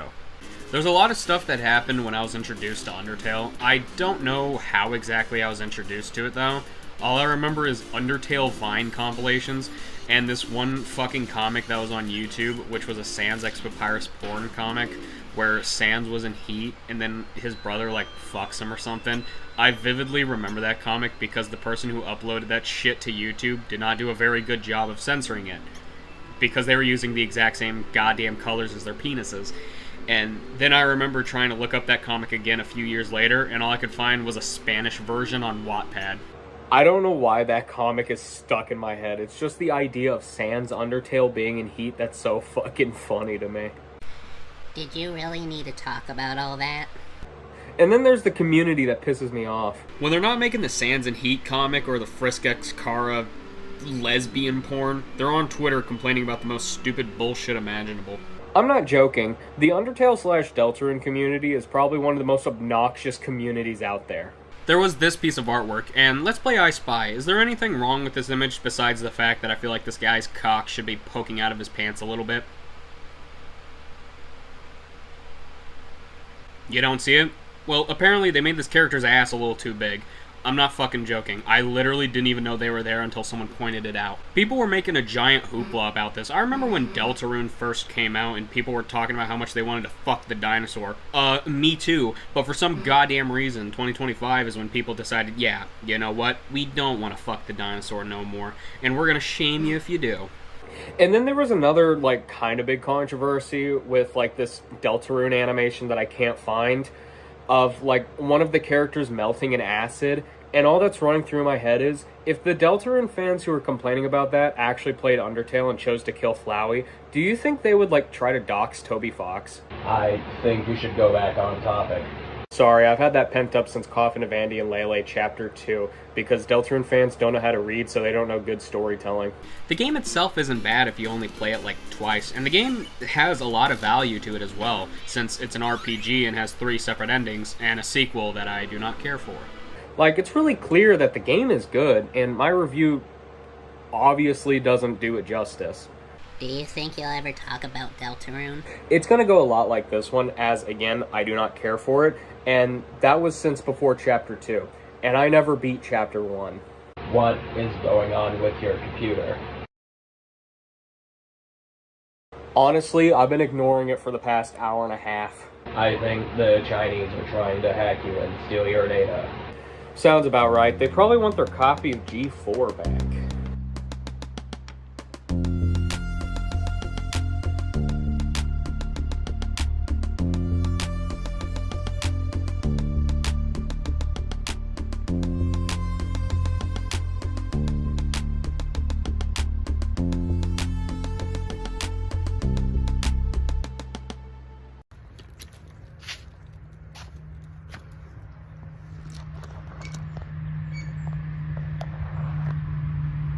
You know what? That kind of looks like a game case. Come on, let's go check that out.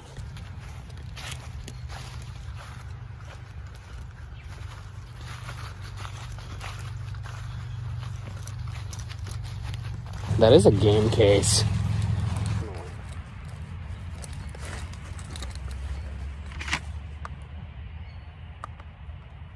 There's no artwork or the game. Oh. There's the game. Come on. Go, you asshole. Silent Hill, huh? God's given me a sign. It's like Silent Hill outside, so why don't we play Silent Hill? Do you even like Silent Hill? I don't think I've played a single Silent Hill game once in my entire life. Anyway, Ninebull, do your thing. Silent Hill was released on the PlayStation 1 in 1999. And it had revolutionary fog, right? Not really. The fog was there so people didn't see the pop-in, but it did help with the atmosphere a lot. I actually lied a little bit. I did play something related to Silent Hill. It was PT, and it was a remake to it as well. It wasn't the original because I never had a PS4. I had a PlayStation 3 since Christmas of 2014. Which means if I asked for a PS4 for Christmas, I could have possibly had PT. Now, why did I ask for a PlayStation 3 instead? Well, because I wanted to play the Little Big Planet games. And anyway, if I did get a PS4, I probably would have never downloaded PT in the first place. Someone did remake it for Half-Life Alyx, though.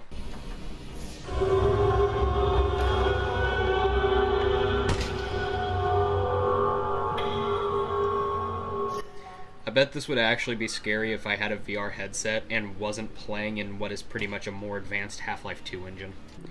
Anyway, on to actual Silent Hill. Wait a minute, this is just that My Little Pony Blender game. But for real though, this game is fucking boring. I'm sorry, this game is not interesting in the fucking slightest. Of course, back in the day, I'm sure this game was scary as fuck, but in modern times, it does not hold up well whatsoever goddamn ever. One of my biggest problems is the controls, and since I'm a normal human being, tank controls are probably one of the worst fucking control schemes for any video game ever goddamn made. Like with here, I'm trying to run away from these enemies and I'm bumping into every fucking wall ever made, or running straight into the goddamn enemies. Or here, when I'm just trying to walk straight and then the camera's doing this bullshit. And then there's the radio that's consistently making noise because one of these flying fucks are near you. Like, I don't care, I'm just trying to run away from these guys. Shut the fuck up with the goddamn noise. And finally, the puzzles, aka, where the hell do I go? I probably got like 15 minutes into the game, but my gameplay says that I've been playing for 30. How does that happen? Well, maybe it's from me running around like a lunatic trying to figure out where the fuck to go. I was told to go to the school. I try every single combination path to get there. Not a single one works. Why? Oh, because I didn't go dead center on one of the broken paths to find a note on how to actually get to a fucking doghouse, just to get a key from the doghouse to unlock the house, to go into the house, just to find another door that requires 3 goddamn keys. Why was the house not unlocked in the first place? Now I get it. This is not just a survival horror game. This is a survival horror puzzle game. But here's the problem. No one likes doing puzzles in horror games, especially survival horror games. Because do you know what people fucking hate doing? Trying to find 3 goddamn keys in a giant fucking town while there's constant enemies trying to fucking attack you. That is obnoxious as shit. It gets to the point where you just want to run by the enemies just so you don't have to fucking deal with them and waste ammo on them. It's either have the puzzle by itself or have the survival horror by itself. Those two should never intertwine. Of course, you can have puzzles and horror mixed together, but still, I came here to shit my pants and kill some fucking enemies. Not do puzzles while a bunch of enemies fucking fuck me up in the ass. Like, I shouldn't have to critically think about a puzzle while there's a bunch of monsters up my ass. And I'm sorry, this game just isn't good. And if you were one of the poor people who spent $500 on this goddamn game from the secondhand market, I hope you find some form of refund. Now, some people are probably thinking that I'm just trying to be different. Oh, I don't like the thing that everybody else likes. But read my goddamn lips. This game fucking sucks. There's barely a story. And I watched the opening cinematic. It's more incomprehensible than LSD Dream Emulator. The controls fucking suck ass. When I can say that Eminem's Beach Party did tank controls better, that's a goddamn problem. While this game feels like it should have been made where if you press left, you go left instead of slowly turning left. If you're gonna play this game, play it on an emulator or, I don't fucking know, play the remake. There is no remake. What? They never made a remake to Silent Hill 1. But they remade the second game? Who the fuck remakes the second game in a series but not the first one? Konami, apparently. Honestly, that sounds about right. Where did you even get Silent Hill in the first place? Oh, I found it outside. The case was on a rock and the disc was on a tree. Doesn't that seem a little suspicious? I found a disc on how to set up a monitor and a Nickelback CD on the grass before. But Silent Hill resells for hundreds of dollars. Someone probably wouldn't want to get rid of it. Or maybe someone was in the same boat as me and knew that no one was going to pay $5 for this goddamn game. Still, it seems pretty suspicious. Oh, y'all are just a bunch of pussies. What? Oh, someone planted a GPS in the case and now the Chinese know my precise location. Come on. Be for real.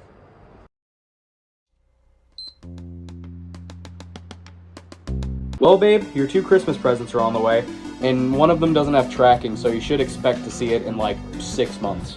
Oh, I'm so excited. That's good. I hope you like them. And why don't you open your present? But it's not Christmas yet. I don't mind. Go ahead and open it up.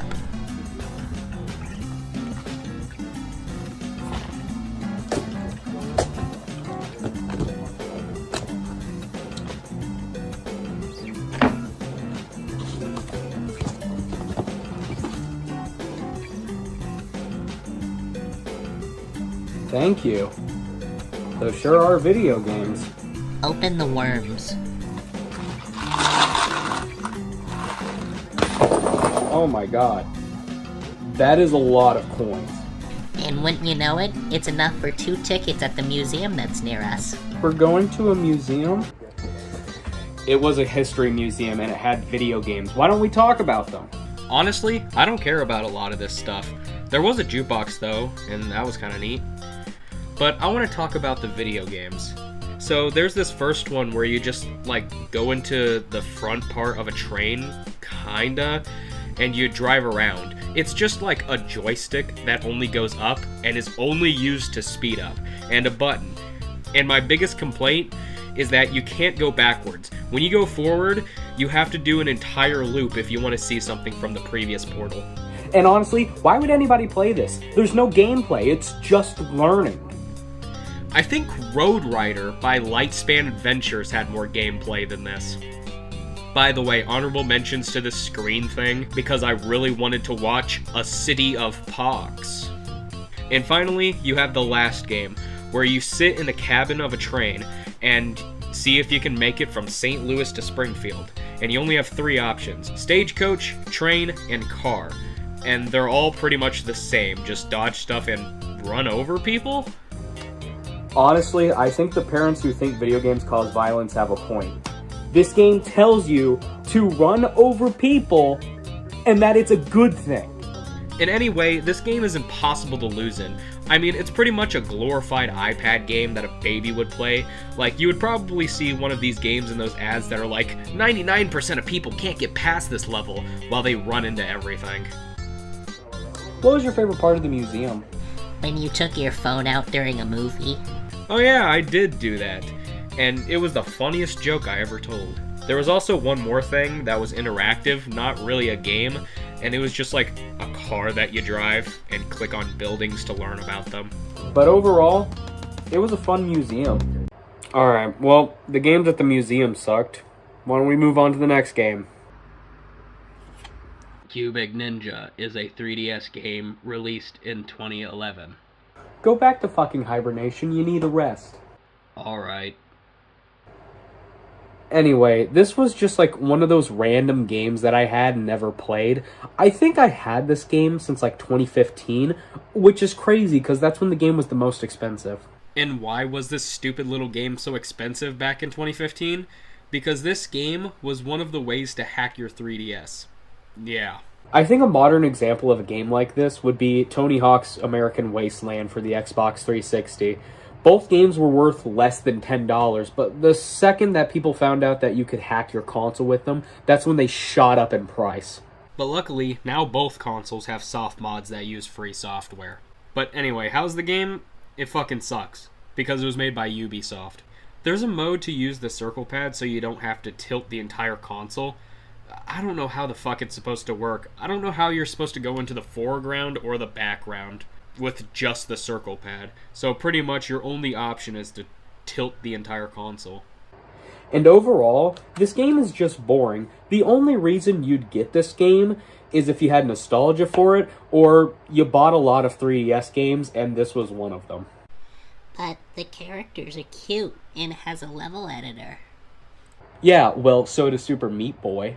I guess the game does hold a tiny bit of value still, because it is sort of a historic game for the 3DS. But I mean, so does the YouTube app, and Steel Diver, and Japanese Flipnote, and the Friends list. By the way, if you think I'm joking, I'm not. You could legitimately use the YouTube app on the 3DS to access at least the homebrew menu. And what's even more funny is that when I had my 3DS and tried to install custom firmware, which ended up bricking it, that was when the YouTube hack was still being used. Like, using the YouTube app to hack a 3DS is one of the craziest things. And you're probably wondering how I bricked my old console. I did the one thing you're not supposed to do, and that's follow a YouTube tutorial. Yeah, if you want to hack a 3DS, do not use a YouTube tutorial. They will always be outdated, and it will fuck up your machine. But anyway, I've talked a little bit too long for a game that I only played for 5 minutes. There is no reason to buy this game. It's not interesting in the slightest. You need to stop sitting at your desk and staring into the camera every single day. What's next? You're gonna tell me that I don't have to review every single video game that you gave me? Yeah. Whatever. This game has a really funny story behind it. Apparently, the lead programmer was putting his hands and his feet and climbing the walls Why would you look at that? I cited a source, so people will actually believe me that this is a real thing that fucking happened. Why did he do that, though? Because Atari 2600 developers are mentally insane. Another notable thing about 2600 Pac-Man is that you can now play it in modern times through the Atari 50 collection through a Namco DLC. Anyway, let's pop in the game and play. And of course you can't forget the iconic controller, the Sega Genesis controller, because this doesn't feel like you're playing with a stiff cock. And the game sucks. Actually, that's a little harsh, because every Atari 2600 game sucks. It's just some suck less, and this is on that list of okay games on the Atari. What I find kind of surprising is that I don't think any Pac-Man game has used this maze design in any future games. Of course, they always use the classic Pac-Man maze, but I mean, still though, even just a reference to this game would be nice. Also, you'll see that I'm dying to seemingly nothing. Yeah, it's because this game does have 4 ghosts, but 2 of them are flashing, and that's a little bit of an issue on my part, because I record my gameplay footage at 60 FPS, and my reviews are in 30 FPS. You can actually see the same issues with other games, like Sonic the Hedgehog, or any game that has a flashing object. So, how does the game play, though? It's fucking Pac-Man. It's like reviewing a Madden game. After you've already reviewed one, like, the only things you can go off of is, like, slight differences, like maze design or the fact that they didn't use any special ghosts. They all kind of just act the same. Some interesting stuff did happen, though, like the fruit staying after I died, and the ghost staying in a tunnel and not leaving. Now, all the complaints that I've heard of this game are just like minor nitpicks, like, oh, how the dots are not dots, but they're lines. You know why? Because there's nothing really to talk about with this game. It's just fucking Pac-Man, but a little shittier. For the time, I bet it was awesome having Pac-Man in the house, but in a few years, the NES version of Pac-Man will release. And that is a hell of a lot better version of Pac-Man to play, because it has the maze and it has the fucking ghost AI. While this, you only play it because it's a novelty. That's it. I feel like Frank from Flea Market Madness would like this game.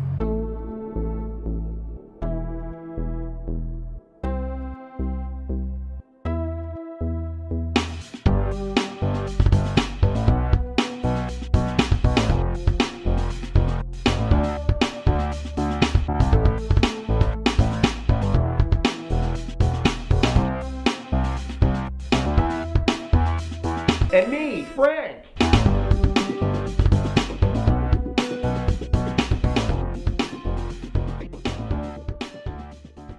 Worms Collection for the Xbox 360. I think I paid like $10 for this game, and that same day I also bought a moldy copy of Open Season. Moldy Season. Before we even start one of the games, I have a goddamn complaint. You have to download all the DLC separately, because they couldn't exactly make it like the second disc of Bethesda Special Editions. So you just have to sit there and wait for each DLC to download to your console.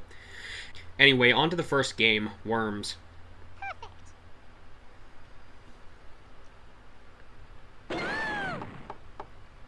Yeah, that's Worms, alright. There isn't much to talk about with Worms. It's just Scorched Earth, but with worms. Oh, you don't know what Scorched Earth is because you're fucking 13? Okay, so like imagine Worms, right? But with tanks, and the game would really like it if you had a seizure. Anyway, that's all there really is to talk about with this game. I'm pretty sure you already understand the gist on what you're supposed to do, and can probably imagine how the game plays. Oh, dear fucking lord. Next is Worms Armageddon. Not this Worms Armageddon, this Worms Armageddon. And actually, the Worms is not the Worms from 1995 that you're thinking of. No, the Worms is actually a port of Worms Open Warfare, while Worms Armageddon is actually Worms Reloaded on PC, while the old Worms Armageddon was only ported to PS1 and Dreamcast. Now do you understand? I don't understand a single thing that you just said. Anyway, Worms Armageddon is fucking broken for some reason. Like, the sounds are all corrupted, and every time that I load into a new round, it says the hard drive was disconnected. My hard drive is always connected to my Xbox 360, by the way, and not a single other game says this. It might have something to do with the disc not being in perfect condition, but still. so I just had to turn off the sound so I'd stop hearing the fucking machine gun. Anyway, this is probably one of the better ones, at least on the 360. It's a lot like the first 360 Worms game, but if it was just slightly more polished. But from my gameplay footage, it probably won't show that. Overall, Worms 2 is a high recommendation from me, while Worms 1 is only a kind of recommendation. Like, why wouldn't you just play Worms 2? It has more content. It's like choosing between Left 4 Dead 1 and 2. Just choose 2 because it has more content. And of course, it also comes with all the goddamn DLC. Overall, this collection is starting to seem like a pretty decent deal. How about the last game, Worms Ultimate Armageddon?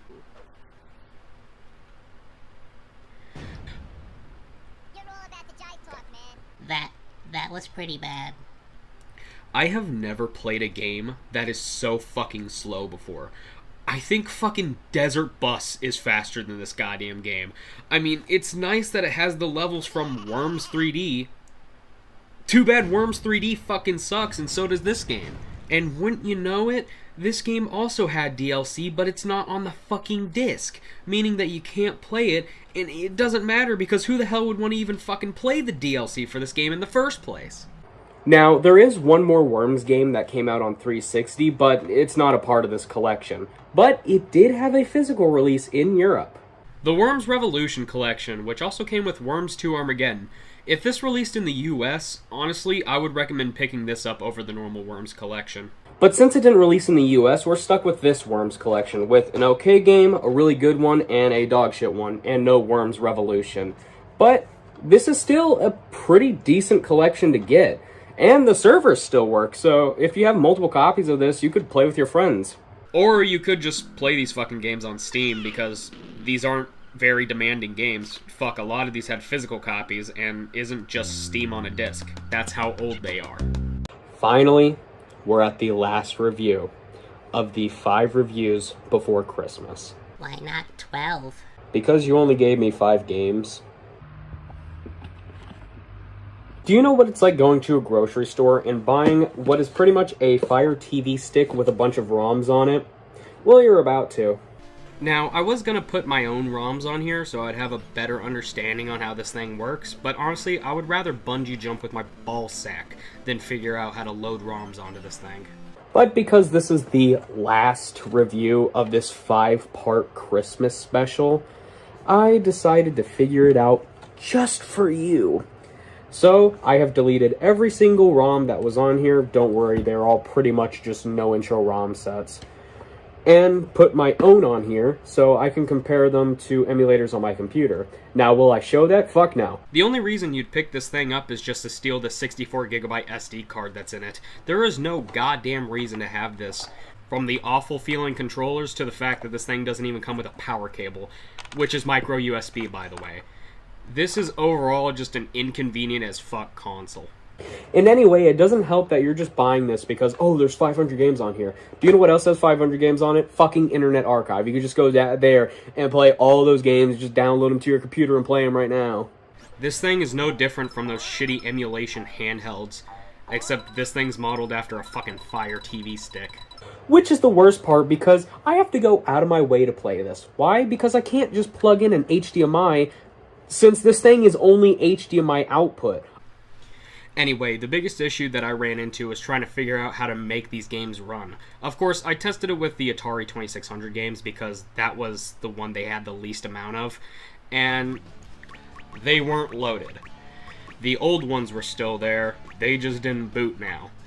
And then I found out that you had to go into the resource manager just to load the games, and the Atari 2600 games that were bin files didn't work because they were bin files. Which means if I want to test out a PlayStation game, it has to be an ISO file. Of fucking course, it has to be an ISO file. Also, after a while, the music just did this, and it's fucking obnoxious. And after a bunch of fucking around, and the SD card having corrupted files on it, I was finally able to actually put my ROMs on here, except for Atari 2600. Because they needed A26 files. The only ROM that I have of Atari 2600 games that use that specific file is the stupid fucking Blinds demo that has no sound. Anyway, enough with my struggles. Let's pop that SD card in. For some reason now it only shows up as 14 gigabytes and play this shit. First up was Arcade. Only 2 of them worked, and Sinistar never actually started, so it was only Pac-Man, and it had no audio. There wasn't much to say about it, it was just really stretched Pac-Man, which really fucked me up a bit. After that was NES, which was probably one of the better ones. I ran that accuracy coin thing, and here's the results. But the games that I tried was Ghostbusters for NES, which was definitely Ghostbusters for NES. It crashed. Godzilla Monster of Monsters, which just proves how dogshit this controller is. More on that later. And some bootleg and aftermarket games that didn't run the best. Micro Machines never booted in the first place, and Pac-Man and that bootleg Mario World were probably some of the best ones. After that was Super Nintendo. All the games worked fine except Mario's Mystery Meat. And yet, New Super Mario Land worked. One of these is definitely a little bit more intense than the others.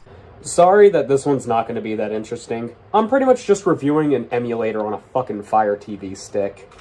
And the games that I talked about already weren't that interesting. It's okay. I don't blame you. Imagine having a device that can't play Pac-Man properly. Are you upset because you can't play Pac-Man on this thing? Kinda. Babe, I literally have Pac-Man on every single device I have. And anyway, this is a grocery store console. You're not missing out on much. At least Pac-Man on NES worked. See, that's the spirit. Let's get back to it. Next up is Sega Genesis. This one ran perfectly. All the games had 0 issues from what I could see. They're just a little stretched, that's it. I mean, look at Sonic the Hedgehog.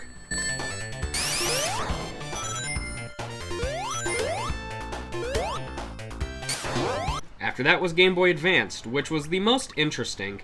If it didn't like a game, it would take you all the way back to the main menu of the device. It wouldn't crash normally. It would take you to the fucking main menu. The games that did that was Doom and the SpongeBob movie game. And fuck, I even tried that 2-in-1 SpongeBob movie and freeze frame frenzy shit. And I was able to get to the opening logos of the movie game, and then it crashed. But the other games worked, and they were just fine. Even video titles like Game Boy Advance Video or that AVI to GBA thing worked. And then for some reason, Game Boy and Game Boy Color were separate. And honestly, I think it's weird that they separated the colored games from the other games. What's next? They're gonna have to use different water fountains? It's fucked up, man.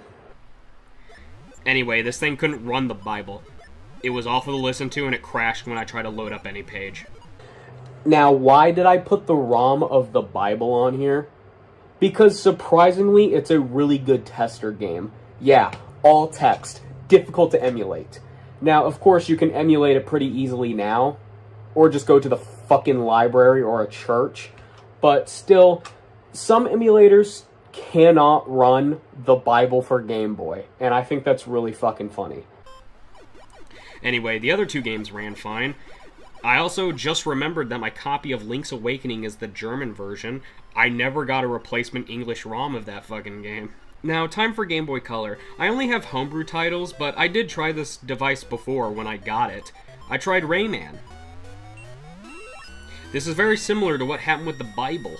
Anyway, Blinky's Revenge seemed to work fine, and Grimace's Birthday, I got 3 gazillion points, baby! Yeah, text is a little fucked with this one.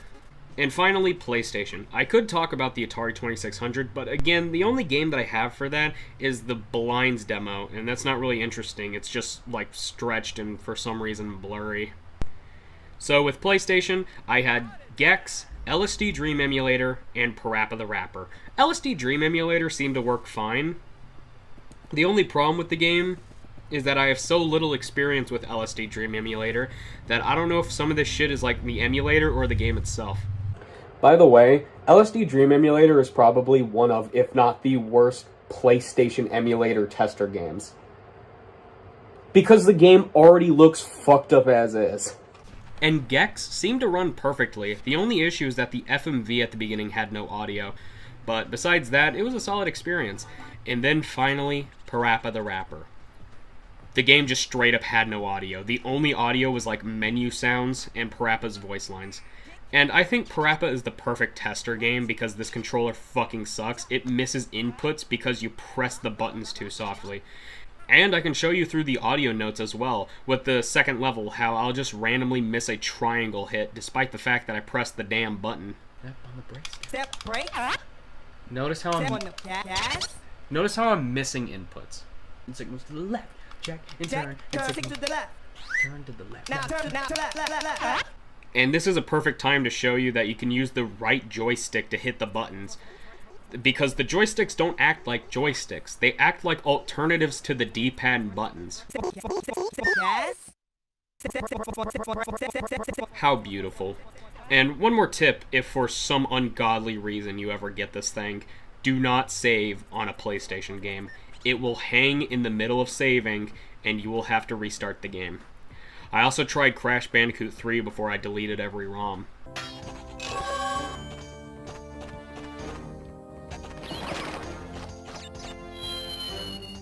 I'd rather not talk about it. And with that, that was all the Christmas presents my beautiful wife gave me. Which reminds me. And you know what?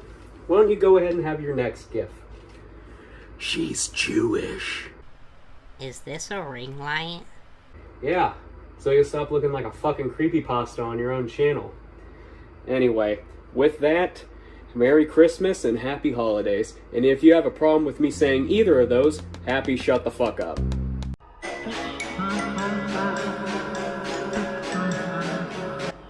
That sucked major ass. Yeah, I didn't care for it. I wonder what this movie would have been like if it didn't have a montage in the middle of it, or was actually competent, or, I don't know, even just had Nicolas Cage in it. Like Willy's Wonderland? Yeah, what if this movie was just Willy's Wonderland, and I didn't waste my time watching this? Willy's Wonderland is a movie that released in 2021. Yeah, it features Nicolas Cage, who does not speak a single goddamn word, and he kicks the ass out of some animatronic mascots. Literally. This movie is what the Five Nights at Freddy's movie should have been. And you know what? People hated this movie. Well, I wouldn't say hate, it's more of they just don't give a shit about it. Honestly, though, go watch this movie. It's on Tubi, you know, the free streaming service, which isn't fair, but I mean, Tubi's got all the good movies anyway. Like The Grinch That Stole Bitches. This is a real movie, by the way. Just like Quan Mills is a real author known for such books as This Hoe Got Roaches in Her Crib and My Baby Mama is a Loser. Anyway, go watch Willy's Wonderland. It's genuinely worth it, and it's literally if the Five Nights at Freddy's movie was fucking good. Now that we got that out of the way, I was really excited to know that they were making a game based off this movie. I hope it's a survival horror game.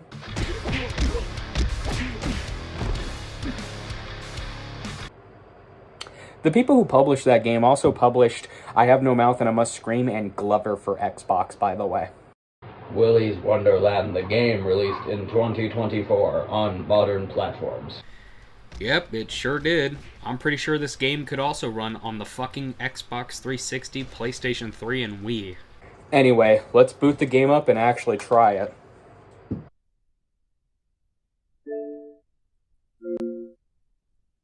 As you've noticed, this is a beat-em-up style game, and it has the famous characters from Willy's Wonderland, like the janitor, the woman who shows up, I'm pretty sure, like halfway through the fucking movie, and fucking zombies.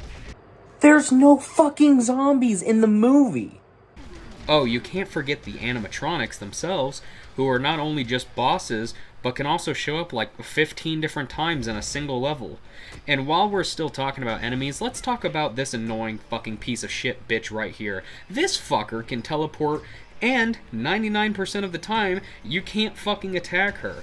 And just to make it worse, she has a drone that can shoot from an infinite amount of distance. And I'm not joking about that infinite distance. You could be on the other side of the map, and you could still get hit.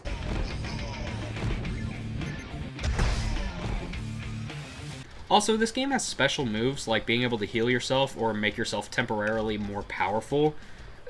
That's what this little meter is. Now, how did I learn that you could do this? By looking at the achievements, because they were the last 3 achievements I needed. I'm not joking. The game does not tell you about them whatsoever. I had to figure it out through the controls after seeing the achievements related to them just to figure out how the fuck they actually work. And that was after I beat the game too.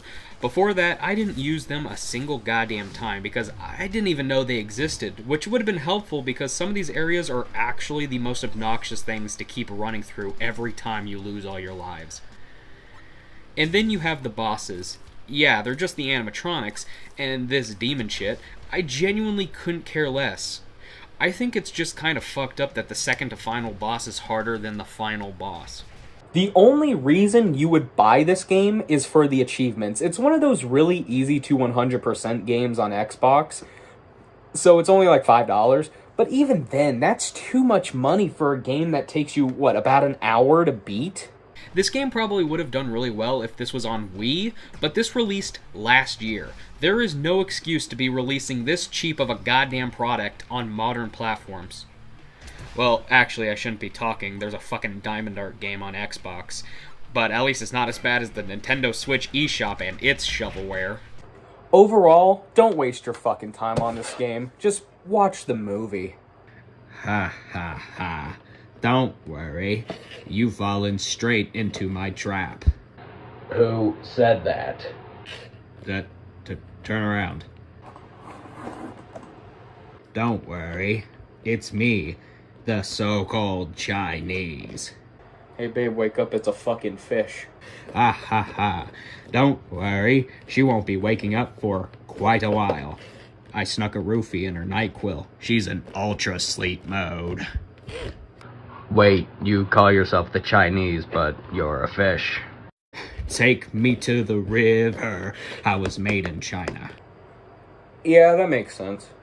And now it's time to take you to the river. Don't worry. Be happy. It'll be quick.